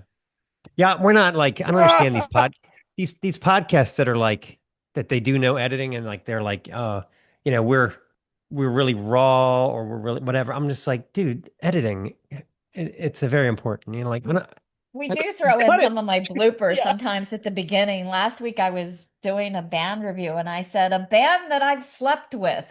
And we just it was supposed to be a band that I've slept on a band I've slept on for 18 years. And she said, a band I've slept with for 18 years. So I was like, oh, that's staying. That's staying. And you're like, wow, that's a long relationship. Congratulations. I'm not aware of this. How am I not aware of this? Or what was it? The one time when, what was it you said? It was, God, I say so. I'm playfully dyslexic, so it's sometimes the stuff that comes out of my mouth is not. I forget what it was. Oh, it was anarchic, like anarchy, right? Anarchy. And she read Antarctic, Oh, like polar, you know. And I was like, well, that's staying in. I mean, it's a lawless land down there on the ice. That's right. Really, are there penguins involved? We You know? we just started watching the Unexplained Oh yeah. that William Shatner hosts. It's yeah, like a yeah. it's basically like you remember Jonathan Unsolved Frakes. Mysteries or Jonathan Frakes Yeah, oh yeah. Beyond Oh yeah. Mhm. Beyond. Yeah. It's basically that, but there's an episode on Antarctica and like there's like over a mile of fucking ice on top of Antarctica, like It's straight up, crazy. and it's wild to think we're like 1 fucking mile of That's a whole. ice. That's God. where Denver's at. Yeah. The Mile High City. Mile High City. Anyways, Wow. that's your fun fact Yeah. for the day. You can go ahead and make sure that you have a. We'll put a little That's section where it says Kurt's fun facts, and that'll be there. Okay. With the, FYI, I'm a huge Shatner fan. I love the first record where he does Lucy in the Sky with Diamonds and all the Transform Man. I actually have a T-shirt of it. That's how much I love that record. Yeah. It's oh great. yeah, I Where actually he don't does think I've ever sat down and listened to that. Yeah, he doesn't sing. He performs. Like he does Yeah, an excerpt from King Lear. He doesn't actually sing. It's School of it's Everything. it's the Royal School of Overacting. Yeah, for sure. That's cool. Yeah. Dude, Anyway. I love that about Star Trek, that so many of the actors are just, they feel like they're like theater trained rather than TV Right. trained, and I think that's something that's really fun and like campy and unique about it. Yeah, like when I you don't listen know. to the record all the way through, by the end, you're just like, all right, first of all, he was completely drunk off his ass. And second of all, when it was over, you could tell he was just like, all right, I've nailed music. Now what? You know. That's Yeah, funny. we have this show and we have the Snaggletooth Decay Extreme Music podcast. And for the Extreme one, we interviewed this band recently. You have to check them out. They're called A Forest of Stars. They're out of Britain. Yeah. And Okay. they call it English black metal, but they have violin, they have Lots of Oh, female fun. vocals. Yeah. it's but the guy what's the singer. Curse, Yeah. he kind of does that like talking kind of like a thespian performance. Right. You know, it's very it's some weird shit. Like he's that's doing really good. Macbeth. He's doing Macbeth, you know, seething and A forest raging. of what? A Forest of Stars, they're called. That's Yeah. fun. Yeah. That's Forest all of Stars. All right, we'll check it out. That's Yeah. funny. It reminds me of this movie that I kind of love, and we we saw it in the theater on Friday. Well, not kind of. I love this movie. I think it got terrible reviews when it came out. It's Right. called Repo, the Genetic Opera, Oh my God. and it's like We Yes. love it. What do we have the The poster? poster's right there. it's That's good. It reminds me of the- that. Like, 'cause he's like great, Yeah. Robert. Like he kind of talks. it's one of our Anyway. favorite movies. One, you- You're yeah. pretty. You froze for a second. Oh, Are you We serious? did- That's crazy. are we here? Did you point out a poster? Sorry, you froze for a Yeah, second. go ahead. Yeah, Sure. yeah, we have right back here. It's the Tonight Oh, Only hell yeah. Denver Phenomenon Genetic Opera. Yeah. Yeah, we're down with it. Yeah. I still Shout sing those out. songs. Every now and then, you know, I'll be running along and I'm like, surgery, surgery. Yeah. Don't mind me. Yeah. People I'm running I by think are that like, That's amazing. I think Rosie, Yeah, I what mean, you who say would've- that this is a remaster, I think. So they actually kind of updated some of the audio, fixed it so that Oh, wow. the lyrics actually were on top a little bit better. Okay. I definitely. Mhm. I was trying to remember what. That's what our friend Al said. Our friend Al's like a big movie person, and they were like explaining the remaster to us after we watched it with them. But like, when they said that, I was like, oh, I did notice. I don't remember what line it was, but there was like it was, I think, song 2 or 3. I noticed like the male part underneath that I had never noticed before, and it was like really cool. I don't remember what it Yeah. was though. I wish I could remember. But yeah. I think Yeah. it's in theaters Oh, we might have to check that one across out. the I'll country Yeah. right now, maybe. Or... Yeah. Yeah, if you look at the liner notes to that record, there's a shit ton of like new metal producers and engineers that help put that together. I mean, like people that work with Korn and stuff. I mean, there's a Wow. lot of big names that put that music together. Yeah. That makes sense. Saw the musical, right? I mean, great Yeah. idea. Yeah. Basically. Mm. Okay, so we play a game on the show. It's called, well, Hello? it's random questions with Stace, which is me. So normally if there's one person, we have them pick 5 numbers. So with 2 of you, we'll have each of you pick 3 numbers that will correspond to questions you answer. So Okay. three numbers between 1 and 100. Okay. 16, 47, 99. Was I supposed to do it like that? Is that what I'm supposed to do? Does That's that work? right. That's right. Okay. Okay. 7, 11, 98. Okay. I will start with 10. You pick 16. Are you good or bad at poker face? I'm pretty sure bad. You tell me, Rosie. Oh yeah. He's Bad. very bad. I think. Yeah, he wears his emotions on his I sleeves. do. I know. I'd be sitting there at a casino and go, damn it. Oh, God. Sorry. Yeah. Our old guitar player used to play poker for a living. Yeah. Wow.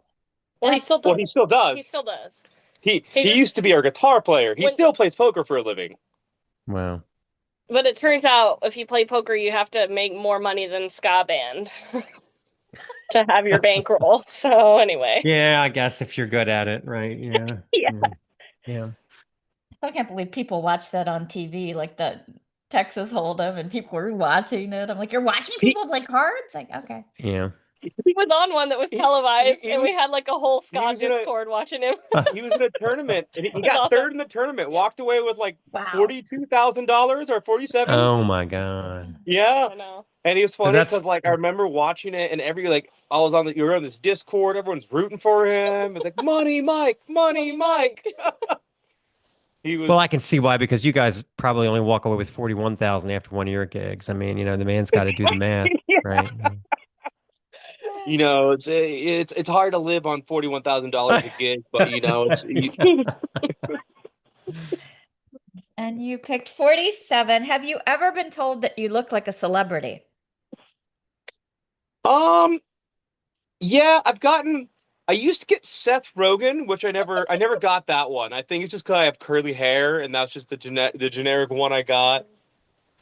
Other than that, Wrestlers. Emilio Wrest- Charles, Okay. who's The a Mexican Mexican wrestler. That one's pretty accurate, Like actually. Emilio Charles. Yeah, That was pretty Yeah, look at that one. Okay. I think that's pretty much it. Hagrid. Hagrid, I've gotten Hagrid a couple Oh, Our times. niece. Our nieces. Once because of the curly hair. I just wanted to say we're talking about celebrity sightings. I used to get Johnny Depp, but now Okay. I get that I look like Amber Heard's husband, which is a little disturbing. Who is that? Johnny Depp. Oh, funny. It's his cunty wife that that took him to court and all, But it's just so funny that now I get Amber Heard's husband, not Johnny Depp. That's He's- funny. That's how unfamous. He's he more is. memorable, apparently. I guess I don't know. Yeah. I mean, I can't think of the last movie that I've seen that had Johnny Depp in it. Now I think about it. True. It was probably Jack Sparrow related. It probably Yeah. was actually. It was some Tim Burton movie Yeah. Right. or that. Yeah. I work for a doctor, and a lot of our patients are old, and they always say I look like the traffic girl, and they're like, "What's the traffic gonna be today?" I'm like, "Shut up." I don't know." Local traffic law. I'm like, I don't. You look like. That's really funny. Yeah. Kurt also gets you've gotten Andre the Giant Oh Yeah. my a little gosh. bit. Yeah. Aren't you One about thing 3 feet short for that? Good Lord. Yeah. He was like 7 about feet tall, wasn't he? yeah, I think about 200 pounds lighter too. All right, and you picked 99. If there was an amusement park filled with all the rides you hate, what would be there? Um, I I haven't been to many amusement parks in a long time. I have to think that through. The spinny ones. Do you get sick? It, yeah, the ones that spin too much a little bit. Although I like the ones that like you twist and you get stuck to the wall. Yeah. Those Oh, ones I are love fun. those. Yeah. Uh, teacups kind of suck. Yeah. Like the theme park that's just all teacups. Oh God. This never-ending spinning. Yeah. Starts to feel like you're in a washing machine. Or maybe like a theme park that's just all waiting in line. Ooh. And like you get to the end of the line and you exit the park. And That's it. That's all it is. It's one giant line It's a nightmare. and you wait and you get to the end and you exit the park and that was the theme park. Yeah, that'd be pretty dumb. Yeah, that's ridiculous. Yeah. Up to Rosie. You picked 7. Have you ever bartended? And if not, would you be a good one? I have not. And yes, I would. I've had I would because I'm friendly and I like to talk to people. I used to have like this pipe dream that I was like, I should bartend and but I should go in every day as like like cosplaying a different famous woman. And I think it's because I dressed up as Rosie the Riveter once and it's like kind of stuck because I like work in construction and stuff. So like I'm just like, maybe what if I was just like Amelia Earhart one day or like, I don't know. So I feel like I could have a whole shtick. That's really cool. Yeah. Yeah, I think Yeah. It's like Halloween for that reason. It's a good excuse. Mm-hmm. Number 11. If you could instantly master a useless skill, what would it be? Oh man, useless.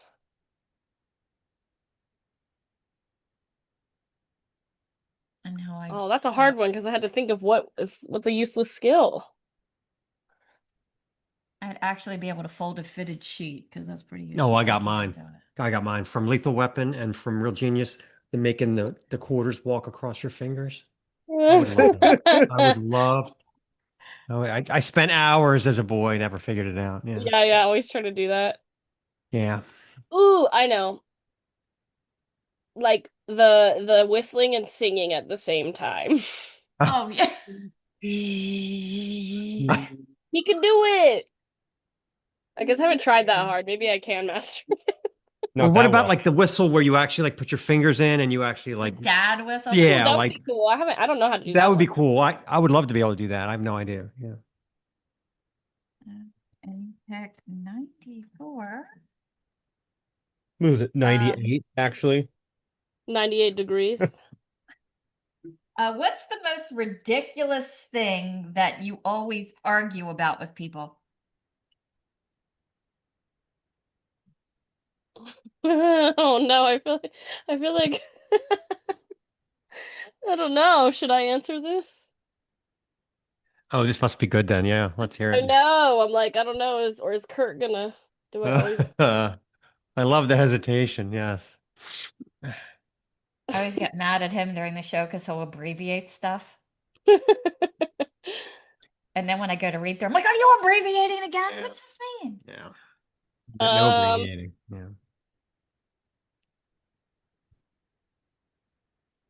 Is it Oh, I gotta know now. Come on, you're killing me. You're no, killing I me. don't know Come if on. it's that good. I just think it's I don't know. That I think you should when you go outside your house, you should turn up your AC so it's not running when you're gone. Yeah, that one's not great. The thing is, like For the noise? Because of the noise? Or no, because of the energy. Like, why have it running the whole time? Oh, okay. On, because nobody's in the house. Okay. There are people that argue it's better to keep it running because then it's not having to overwork when you come back and you want it lower. But my argument is no, I don't want to waste it the whole time when we're gone. And then when I get back, if I'm warm, I want it to blow on me rather than, because then it feels cool rather than it just being cool or in the house. I could see, I could see either side of that. I Yeah, know, it's true. There's not, I that's don't a think there pretty is a good right one. answer. There's been a couple times our roommates have mentioned they're like, yeah, Rosie will do that sometimes when she leaves, but she forgets that we're down here because we're too quiet, and so you've Oh, turned that's it up, funny. and they've been like, why is it hot all of a sudden? And they have to go out and turn the heat back down. I just forget to turn it back down when I come back as well. Oh, that's funny. Yeah. Yeah. The one that I always die on the hill for, I'll make it quick, but I have this theory that disco was killed by the 1% of the music industry. I think that in Mm. 1979, Diana Ross wanted $1 million to make an album, and they were like, "The hell with her. These punks in the UK, these Talking Heads people, they'll Uh-huh. do it for for nothing, you know." So that was the first one. And then Mhm. the second one was when Whitesnake wanted $2 million to do a video. They were like, these kids in Seattle do it for a bag of heroin. Fuck these guys. So I think that the 1% killed disco and hair metal the same way. So that's I my. I I could see that. I you know, there's if you ever get a chance, there's a documentary about a band called Fishbone called Everyday Sunshine. Oh, I know them. Uh Yeah. Okay. Yeah. yeah, so that documentary is fascinating because what people don't realize is like they were kind of poised to really hit it big in the early 90s, and because they had been around since I think the early 80s. Yeah. I saw them at one Uh of the Lollapaloozas. I don't remember which one, but yeah, I saw yeah, them. I Okay. wouldn't doubt it. Yeah. And but they had a lot of, personnel problems, as a lot of bands do after being around for a while. And I think one of the members joined a cult, and the rest of them Mhm. kind of, had their own issues. They also released 79. I thought they 79, started yeah, in 79, they yeah. released some albums that, it's like a lot of experimental stuff. But they talk about in the documentary that it's really fascinating to see that all these record labels, they put all these money behind, bands like Sublime and Nirvana or bands like Fishbone, and then just they collapsed because people died of overdoses or people killed themselves, or Right. members Right. joined these cults. And so by the time the mid to late 90s happened, they're like, fuck it, we're gonna build the band ourselves, we're gonna control it ourselves, and we're not Mhm. gonna have any issues anymore. That's interesting. Yeah, I will check that out. Yeah, because I like Yeah. But Fishbone. I've but that always was said funk metal is not a crime. That's always been my. Nice. Yeah. and but yeah, it's like it's kind of fascinating, yeah, for you to mention. It's like, yeah, people asking this big money and they keep saying, well, we can do it for cheaper. And then eventually they do it for cheap enough that the members keep dying, and they're like, Never mind. well, maybe we should at least build it ourselves. Let's not Well, I maybe the mean, you bag think of about it, heroin was a right? bad Like idea. the anti-disco thing was so ingrained in our heads, and it was the I same way know. with hair metal. The anti-hair metal was ingrained. I don't remember that ever happening with any other kind of like, we talked about like when ska came back, there was nobody that was like, trying to kill that. There was no one that was like anti-Brian Setzer Orchestra, like Yeah. it was, you know what I mean? Like it was, those were allowed to die in peace, but disco and hair metal both got targeted, or at least it That's seemed. true. Well, it's also wild to, and I mentioned this a little bit earlier, but to go back and re-examine those genres and re-examine the bands in them, and like there is some really good, wild stuff happening. You know, disco from a musical standpoint, lot of complex instrumentation, these large bands, beautiful singers, and also for its time period, it was very welcoming to the LGBTQ community, and like how awesome and progressive that is for a genre from back then to do that. Uh, Right, like Earth, Wind, and Fire. I mean, weren't there like 72 people in that band? I mean, yeah, Never they're got to right see off. They're them. cut off the same block as you guys, right? So yeah. Yeah. Well, and then hair metal the same way. It's like, it's like uh hair metal kind of died, but it's like how over the top it was and how fun that is that it's so over the top. And it's like Is it my favorite stuff ever? No, but going back and listening to it, it's like, man, you hear some of these talents, and it's like they had some fucking pipes on them. Oh, yeah, well, and you could shred your ass off and stuff too. Yeah, but Yeah, it just got flushed. It got yeah. flushed, you know. Yeah. No. Uh, Anyway, yeah. who's the cat's name and what does he or she Kevin. do in the band? Kevin is moral support. Sh- Aw. she also is an asshole, Yes. just like all We have good one of cats those too. are. Yeah. Yeah. But she's very, very Tolerant. yes. She hates this. She's pissed, but she's like, whatever. I'm not gonna say anything, I guess. She says, "I'm gonna go scratch the couch later when you're not paying attention." Oh, I can relate to that. Yeah, we have five. Yep, and they're all We personalities. still don't know why. Oh, Yeah. We still don't know why. Yeah. So you guys are headed back to Denver for Compost Heap? I loved your Instagram. They put us too far up on the poster, so now we have to play good, I guess. So I love that. Yeah. What might a set list look like for the show, and how do you handle like a lot of the extra layers that you put in when you're going live? Right now the set list, most of it's gonna be from the most two recent albums. We always close with Eternal Beach Ball because that's when we kind of invite anyone that plays a horn to come on stage with us. We usually wind up climbing on top of a bar by the end of that, and it was That's pretty great. wild. Yeah. but pretty much every other song that we play is fairly stripped down because, we're the two horn players and we're the two vocalists. So we kind of have to decide, like, okay, for this song, am I going to play the sax or am I going to sing backup or am I going to, or if I'm singing lead, okay, Kurt's going to sing or Kurt's going to play trombone or like, it's, yeah, we kind of have it down to a science, I guess, now that we think about it. But it was definitely interesting right before the last tour we did because that was, right after this album released. And so we were like, shit, like we have to practice, you and I, so we figure out even just what we're doing. Like, what are we playing? Like, because Bedbug Bailout, we did a little bit live and it was like, okay, you start it and then I join but then we just drop the instruments and start singing and then Chambaku's been interesting. We've been doing that one live, which is really great. But I just start it and then I pause and I'm like breathing hard. I'm like and then I sing and then it's just like so I don't know. It's fun, but yeah, it's a lot more stripped down. With the exception of Eternal Beach Ball, but that just depends on the show. Like when we did Supernova Ska Festival, like the after party, tons of our friends were there that are in other ska bands, so tons of horn players. We had like 13 people on stage or something crazy. Oh, cool. Yeah. But we don't get that experience very often. Because we're not always, we'll play with anybody. We might be the only horn section at Compost Heap. We It's a might lot be. of folk punk bands actually. But So we'll probably see if some of them want to join on washboard or yeah. mandolin or violin. Who cares, so. I would love just a giant violin section. Oh my God. Yeah. That'd be so good. How do we orchestrate this? We can make this happen at Compost Heap. Orchestrating the orchestra is the problem. Yeah, exactly.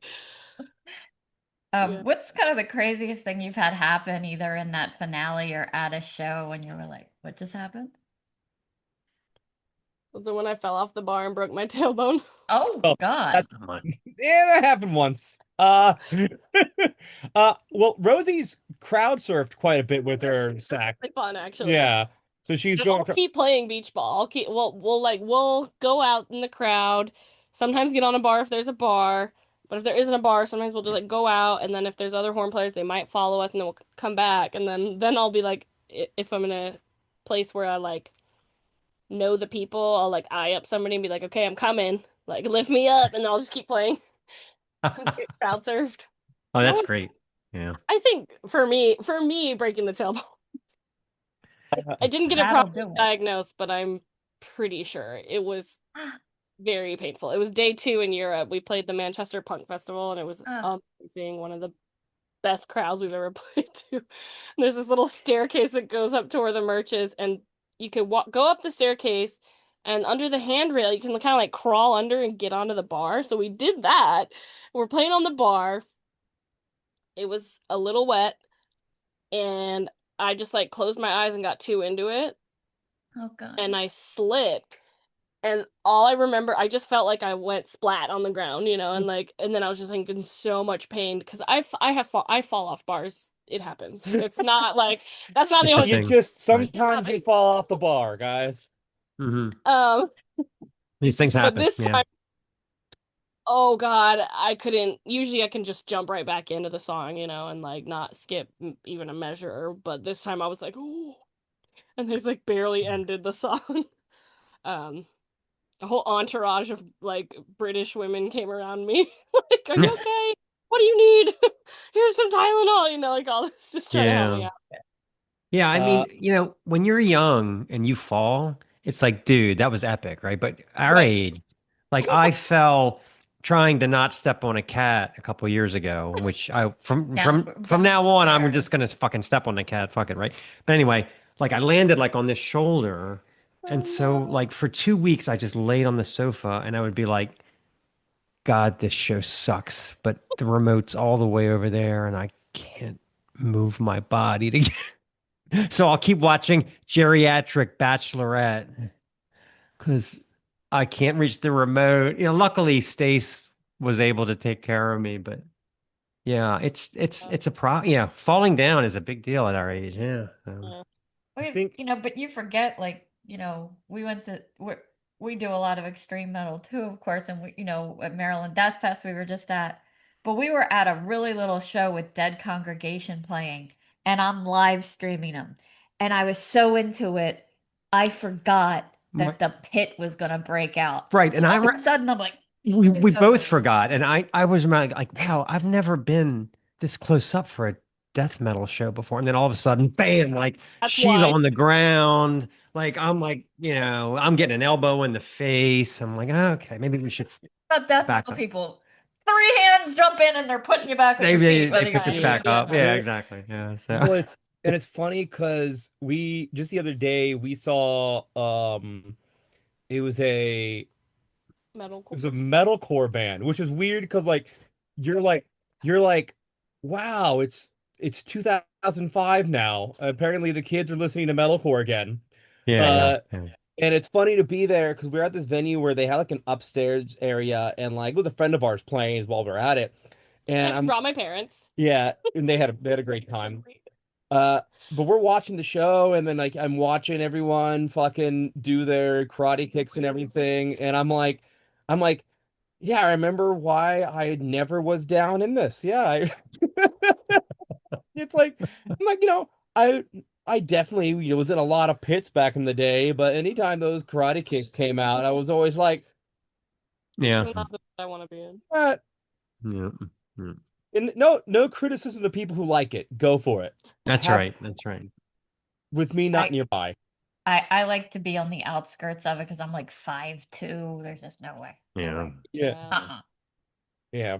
All Yeah. it takes is one tall guy not even kicking just halfway up his body for it to just slam your face. Like Well, we hope maybe to catch you in Baltimore one day, or maybe the mountain will have to come to Muhammad. I don't know which. Yeah. One or the other. Yeah. I'm trying to think of I don't think we're gonna be hitting Baltimore if we do East Coast. Yeah, I don't think we're gonna be hitting Baltimore this year. We had some plans for the East Coast come together, fall apart, come together, fall apart. So Wow. which happens. We're not mad about it. It's just life. But Baltimore is always a fun time. One of my favorite cities to play. So we'll A lot of friends in Baltimore. yeah. Yeah, great. If not this year, probably early next year. So Okay. We'll be the crazy people, not noshing. Yeah, that'll be us. Yeah. So, well, thank you guys so much for doing this. This was a great time. Yeah. Thank you guys. Really enjoyed this album. Like Yeah. I said, it was totally unexpected. When I first heard this, I was like, "What is this crazy stuff?" And now I just can't get enough. Falling on deaf ears.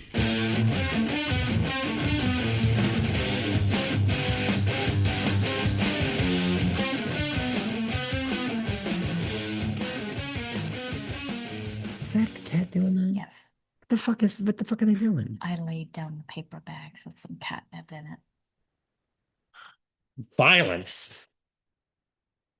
Good Lord. Okay, Deaf Ears 1. This is the new EP from Impaler, Covered in Dirt. We did a bit on the show a few weeks back about those career aptitude tests and whether they're effective. It got me wondering if Gravedigger ever came up on somebody's test results. The fact that little Tommy traded all his action figures for a collection of round and square point shovels seems unusual for a child his age. His excavation work has uncovered several things the family dog buried: 5 boots, 2 rubber bones, and oddly a cheese grater, which nobody seems to recognize. Furthermore, we were quite impressed by his dig a hole to China project and how he kept at it. Despite the fact that the neighborhood kids were most cruel, throwing chopsticks and Chinese handcuffs into the hole to fool Tommy into thinking he was getting close. Well, whether you're a butcher, baker, candlestick maker, you should equally enjoy the news of a brand new EP from Bill Lindsay and Impaler, the veteran Minnesota-based Krampus-adjacent metal punk and gore aficionado responsible for 4 decades of corpse paint, autopsy reenactments, and raw liver banquets. This one features 4 new tracks and an MC5 cover, the perfect sort of audio snack to tide us over until the imminent next full-length drops.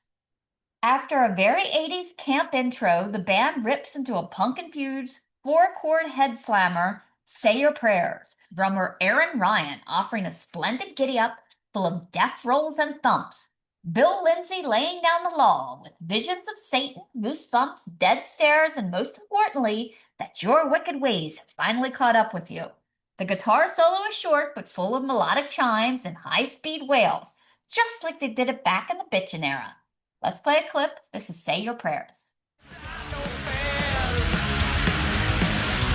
Goosebumps and dead stares.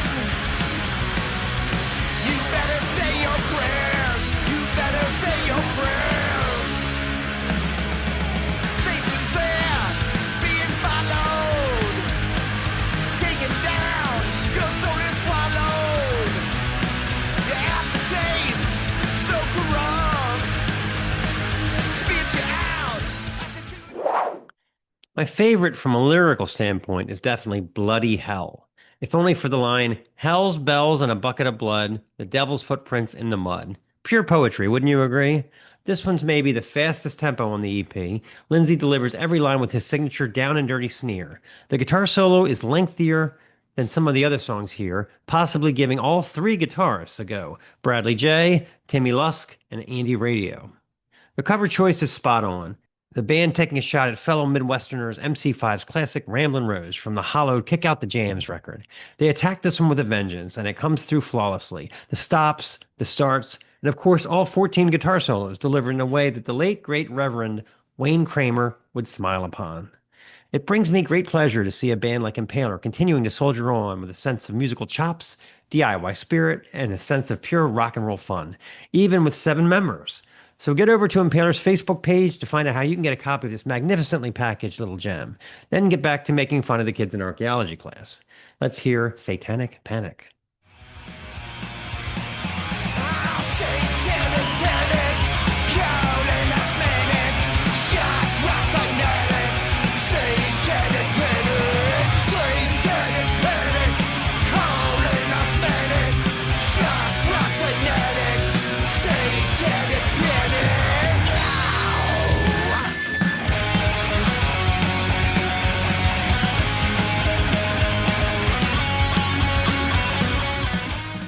Okay, Deaf Ears 2 is the new EP from Your Spirit Dies, It Is Well. The band Your Spirit Dies delightfully drags us back into the beautiful wreckage of metalcore and hardcore fusion, where percussion is pachyderm weight drum punishment, blast beats twitching like a giant rabbit's hind leg, gent grooves snapping, and bass lines that are cement shoe heavy. Guitars jitter and spiral with a kind of panic attack squeak of notes. But beneath the violence, a little poetic is waxed in. Even the band's name is gestured toward the existential poem, possibly echoing Louis Glick's Averno, where mortality isn't a dramatic event, but a condition of continued existence. In that poem, the lines, "You die when your spirit dies, otherwise you live. You may not do a good job at it, but you go on." It's more like being told survival is compulsory as any other natural impulse. That philosophy threads through the EP's concept of aftermath, life continuing for those left behind in an apocalyptic wake. Boy, that's a common theme this week, isn't it? Interesting. No, I mean, those that soldier on after a death. Yeah.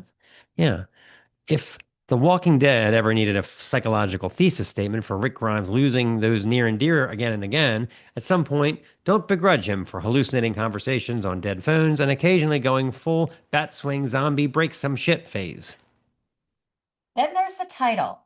It is well. On the surface, it calls back to the hymn, It Is Well With My Soul, written by Horatio Spafford, who also, like Rick, suffers a series of devastating family losses and also picks endurance in the face of annihilation. Over time, the phrase has drifted out of strictly religious space into something more culturally elastic. Tattoos, hospital rooms, late-night texts, quiet memes of survival, a softened shorthand for I'm still here. But even in its modern migration, it never fully loses its original tension. Devastation on one side and the Dory Monstra just keeps swimming on the other. The EP gives us 2 brutal tracks in the 2 to 4 minute range and 1 uber eerie interlude of what sounds like an angelic chorus, slightly grainy and muffled, being played on a Victrola record player in the next room that slowly gets swallowed by the approach of the ominous drone of something huge and inescapable like a jet engine. Starless starts with a scream from the back throat of Brandon Byers that sounds decidedly positive for strep. The cascade of sharp, echoing percussive strikes from Keenan McNeil land with all the subtlety of Attila the Hun. No need to add water for instant action. The squealing panic chords of Tyler Dorman wriggle over the pulverizing riff groove of Holden Hall, and from note 1, hit the ground running. The bass tone of Killian Dawson is thick and swamp brewed, bouncing along on giant toad legs. A pause in the riff strike cues up the chorus, while the Git's patter takes on an industrial blip full of alarm bell trepidation. The pauses between seizure fit blast beats grow longer, locking horns with repeated riff cycle. The effect feels like driving over a rumble strip at 66 miles an hour. Byers' vocal delivery is a glorious collection of abrasions, all screeches, scratches, and wounded wails. This is the way the world ends, with a whimper and a cry. There are at least 2 literary Easter eggs tucked into the lyrics. First, the line appears to play off T.S. Eliot's famous passage from The Hollow Man. This is the way the world ends, not with a bang, but a whimper. A second reward awaits in those who paid attention in poetry class. To see the world in a grain of sand, hold heaven in a rose, keep eternity in the palm of my hands. These lines echo William Blake's Auguries of Innocence. To see a world in a grain of sand and heaven in a wildflower, hold infinity in the palm of your hand. Now that's thinking person's hardcore. Mid-track, the chaos takes a staticky breath while Byers continues to wail. Then the rampart of noise comes crashing back in battering ram fashion. McNeil's drums return with additional rolls and flourishes, metallic strikes cracking like a high-speed whip before finally pulling the blast beat trigger. The bass bounces through tight low-end ebbs while the riffs swirl at ludicrous speed, threatening spontaneous combustion. Amid the vortex of 6 strings of Hall and Dorman surging on, one line stubbornly clinging to a plaintive melody, the song eventually drops into a breakdown built on kick drums that reverberate like in-your-face artillery fire, rolling forward alongside a tandem-shifting low-riff cycle. Byers screams the curler straight out of Grandma's hair right through the final strike. Of nothing, nothing at all. Let's play a clip. This is Starless.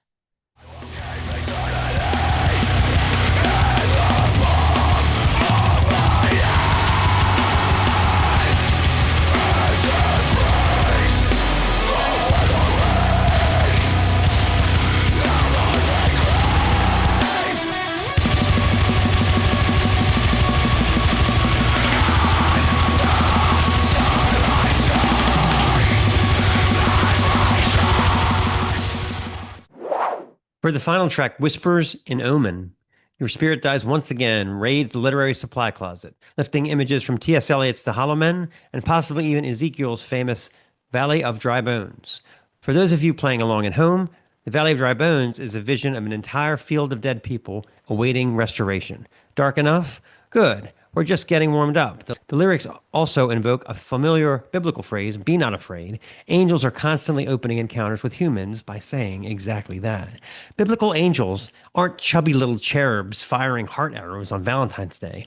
They're wild cosmic apparitions with too many eyes, immense wings, and an overwhelming tendency to cause immediate terror. Frankly, I think we all should be a little concerned despite the disclaimer.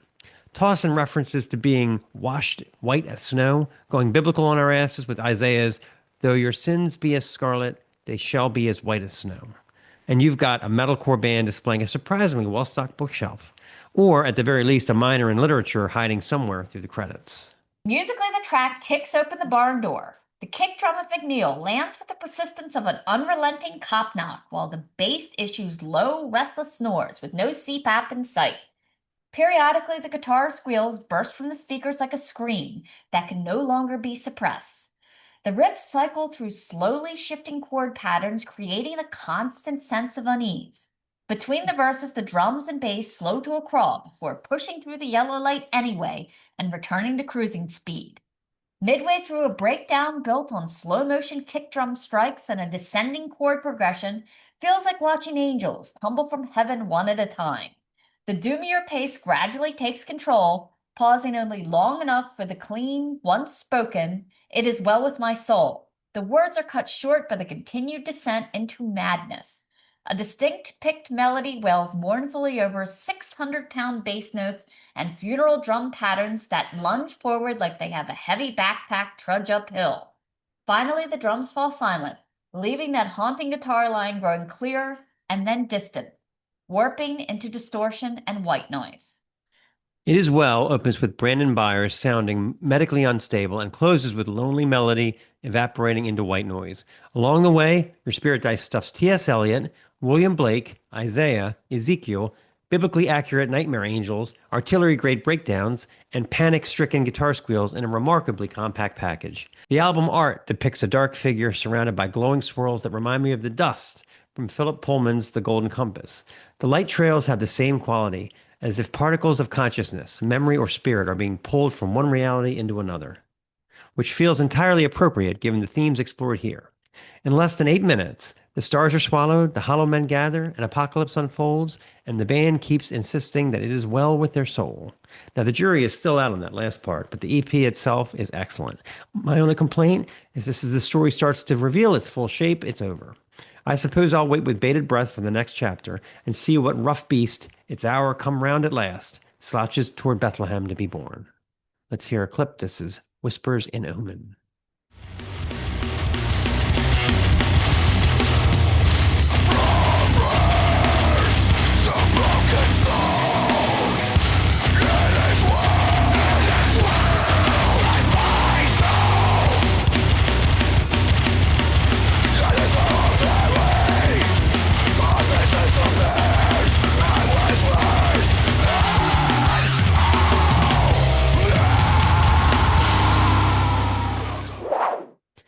Deaf Ears 3 is the new album from St. Agnes. Your God-fearing days are about to begin.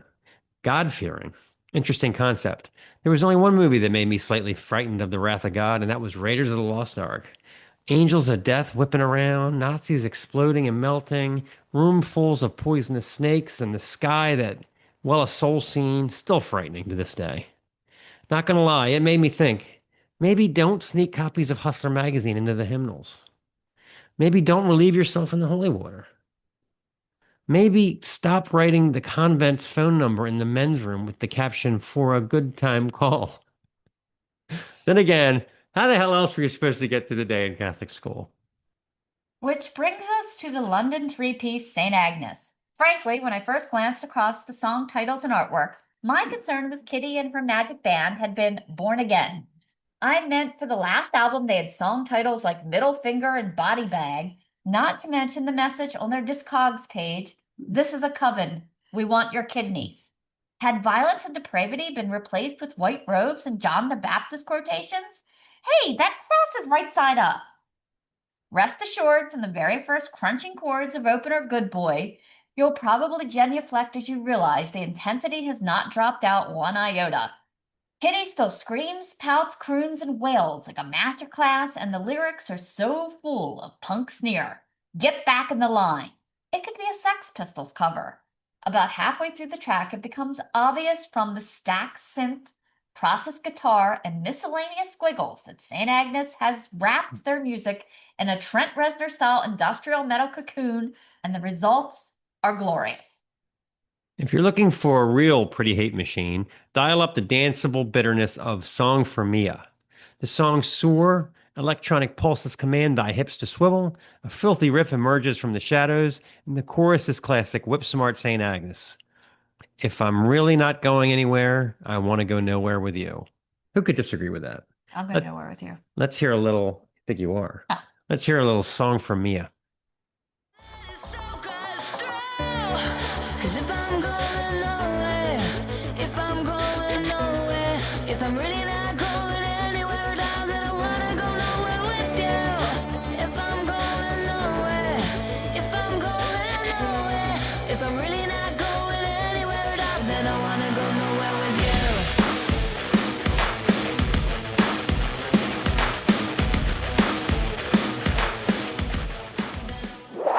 The stunning, the Father, the Son, and the Holy Beast is the apogee of this whole blasphemous affair, stepping beyond a downward spiral and into something resembling the American Horror Story soundtrack.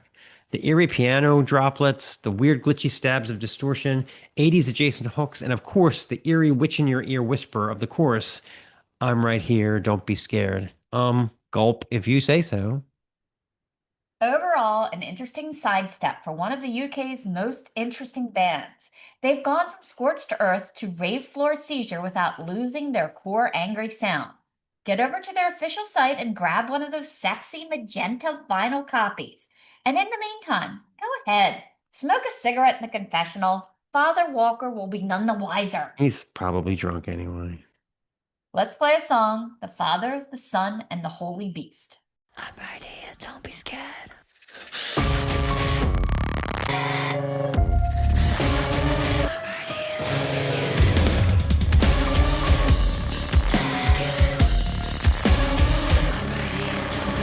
God-fearing days are gone with my sin. Your God-fearing days are about to begin.